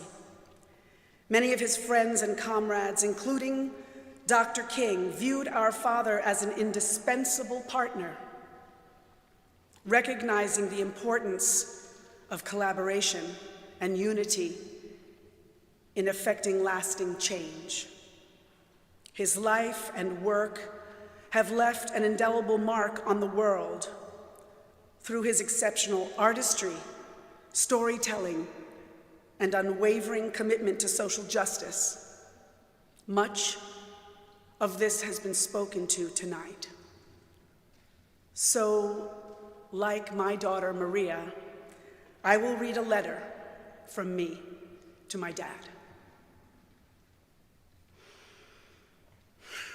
Dear Dad, Mocha Poopa Hesh, HNIC.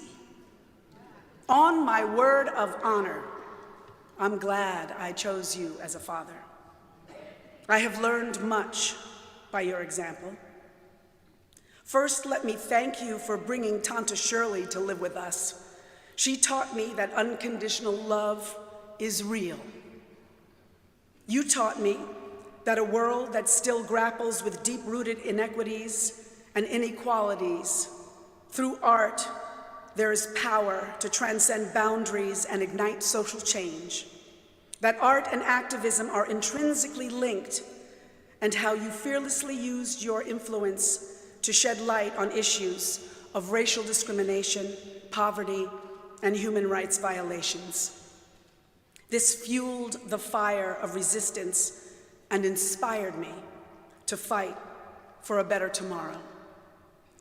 Your ongoing legacy of progress is built upon the work of those who came before you, like Paul Robeson, Eleanor Roosevelt, motivating and inspiring others to strive for greatness. The time you took me to the 70th birthday of Nelson Mandela at Wembley Stadium, or to hold hands at Hands Across America, or to New York City rallies or closed-door strategy sessions where I would sit quietly and soak in all the brilliance of the discussion. How do I put into words the profound impact it all has? When we took you down to Ferguson after Mike Brown was murdered, I watched carefully how you navigated in that community, how consistent your strategy was to lean into listening. And when you said yes to me making a film on your life, what a gift. You lived with purpose, and you've made a lasting impact on the world, being a guiding light for future generations. You left a lasting impression on me as well, like the island of Jamaica, Harlem, mangoes, avocados, tuna melts, milkshakes, freshly squeezed orange juice, sucking the marrow out of the chicken bones, and literally licking your plate. There are so many memories. As a little girl, stuffing envelopes and licking stamps for fundraisers, or dancing in the wings at your concerts, raptured by your command of the stage and seeing your audiences mesmerized by your beauty, talent, your humor, and swagger. Thank you for taking us all over the world to watch and learn, to appreciate the diversity that exists, and to always treat people with dignity and honor. When you first asked me to work with you over 30 years ago, I accepted, and I was grateful for the opportunity, and I finally got to call you Harry, which you responded to far quicker than Dad. Thank you, Shari. Great intimacy was created between us. I was often put in the position as gatekeeper and developed an intense protective relationship to you and your time. We share you with the world, it's true. But in many moments, you and I had the good fortune to be with each other one-on-one. Our conversations about art, activism, relationships, and forging a better world are ever present in my heart. Our intense moments of laughter, sharing downtime, just chillin', watching sports or a movie, or just lighting up a joint and riffing on the possibilities of life. I will miss those moments. On a deeply personal note, I embrace how you dedicated much of your life investigating a deeper understanding of yourself. And while reflecting on our shared journey, I not only acknowledge the deep love we shared, but also the moments when your actions or mine, unintentionally or on purpose, caused discomfort. In those instances, it seemed like a reflection of an inner struggle. Your pursuit of inquiry and understanding showcased a deep desire for personal growth, and despite these challenges, my love for you remains unwavering. I embrace the imperfections, understanding that growth and self-discovery are a continuous process, for we humans are, in fact, a work in progress. Your journey in psychotherapy and your efforts to right the wrongs are inspiring to those around you to embark on their own paths of healing. And though we had a rocky start, I want to thank you for bringing Pam into your life. I think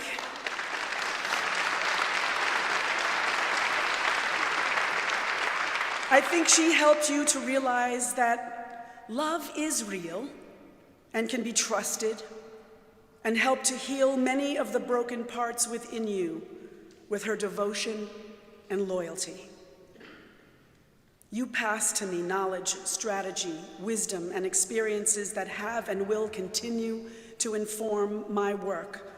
I will forever be reminded that we as a collective have the power to shape the world we live in, and we can, together, forge a more just and harmonious society. I am honored to carry forward your radical torch, an enduring example to all who strive to create a more equitable world and build upon the remarkable legacy you have left us all. Dad, your voice, like a timeless ballad, stirs hearts and ignites the flames of change. You danced to the rhythm of justice, harmonizing melodies of equality that echo through generations. Your legacy isn't confined to words spoken tonight or in this moment, but rather the symphony of courage you conducted in the face of adversity. You are not a figure of the past, but a timeless melody that continues to inspire us to create a world that sings with compassion, justice, radical thought, and harmony. Thank you, Dad. I love you.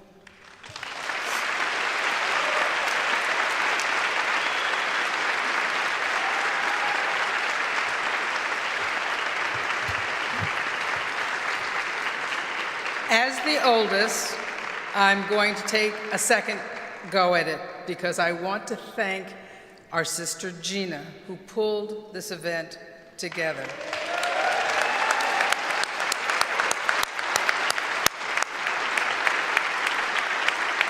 Truly, if it had been left to me and Sherry, we would have taken his ashes to Jamaica and had a really nice vacation. But I also want to add to what Gina said. Pam was Dad's solace. When I first met her, which was years after she'd been on the scene, he told me how special and important she was to his life. And he did hand her the keys to be the gatekeeper. And she did it beautifully. And maybe for some, they felt she did it a little too well. But she was steadfast and loving in protecting him. And her family supports her and loves her and made it possible. Our father left this world quietly, peacefully, and with a smile on his face, with Pam holding his hand. And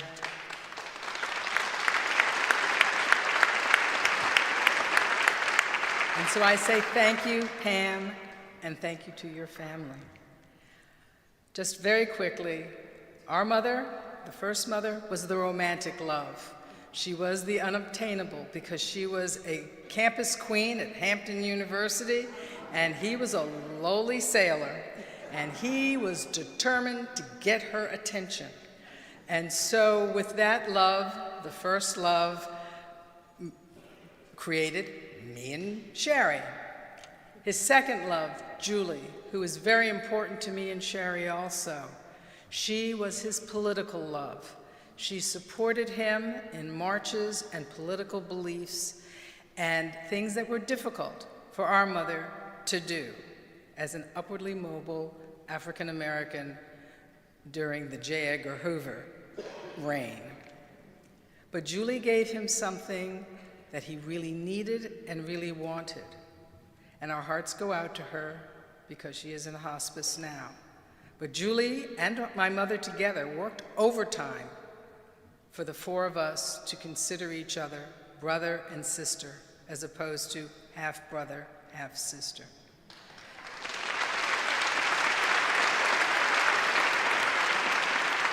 And then, as I've already said, Pam was his love at the end, caring for him and caring for each other.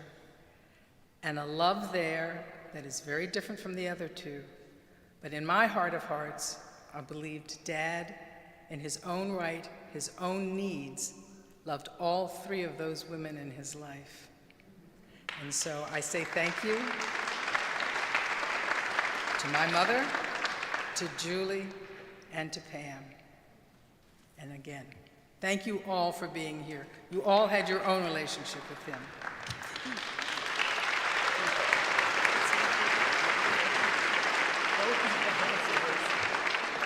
I've got first dibs on the men's room.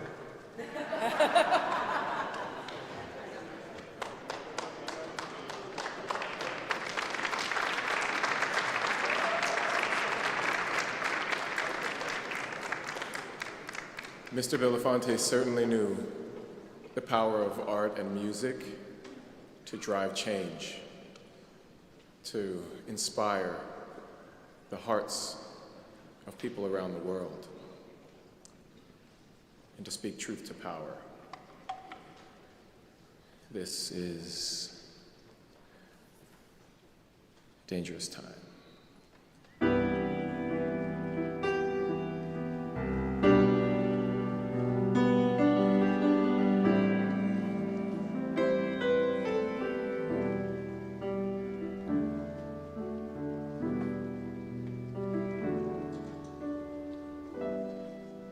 afraid to hold on, afraid to let go, afraid to find out, but afraid not to know, afraid of what's broken, but still doesn't show. These are dangerous times to love.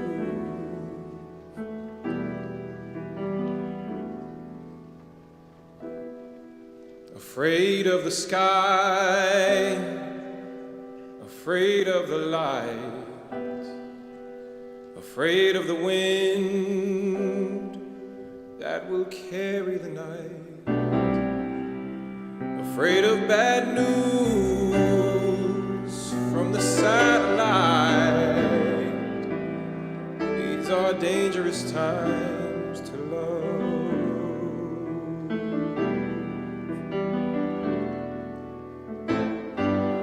We do not stand up together. We can find no solid ground. All of our songs are forever, not having empty sound.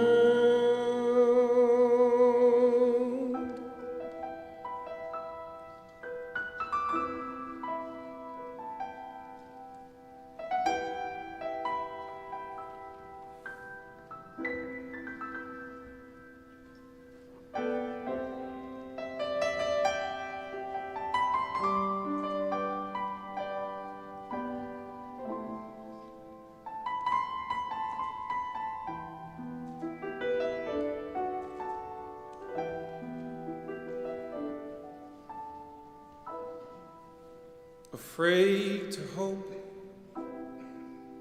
afraid to bleed, afraid of too much, but afraid of need, afraid of the poisons we might see. These are dangerous times to love.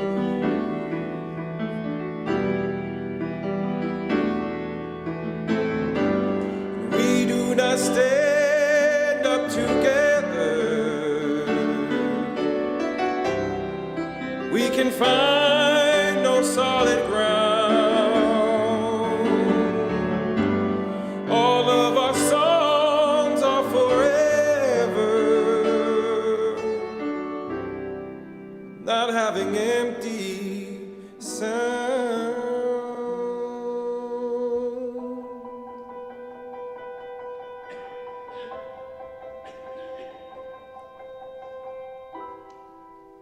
Afraid to be foolish, afraid to be old, afraid of the stories that are recklessly told, afraid we must sell what's already been sold.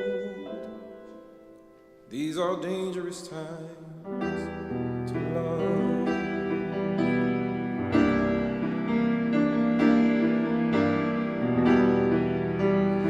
Dangerous times to love.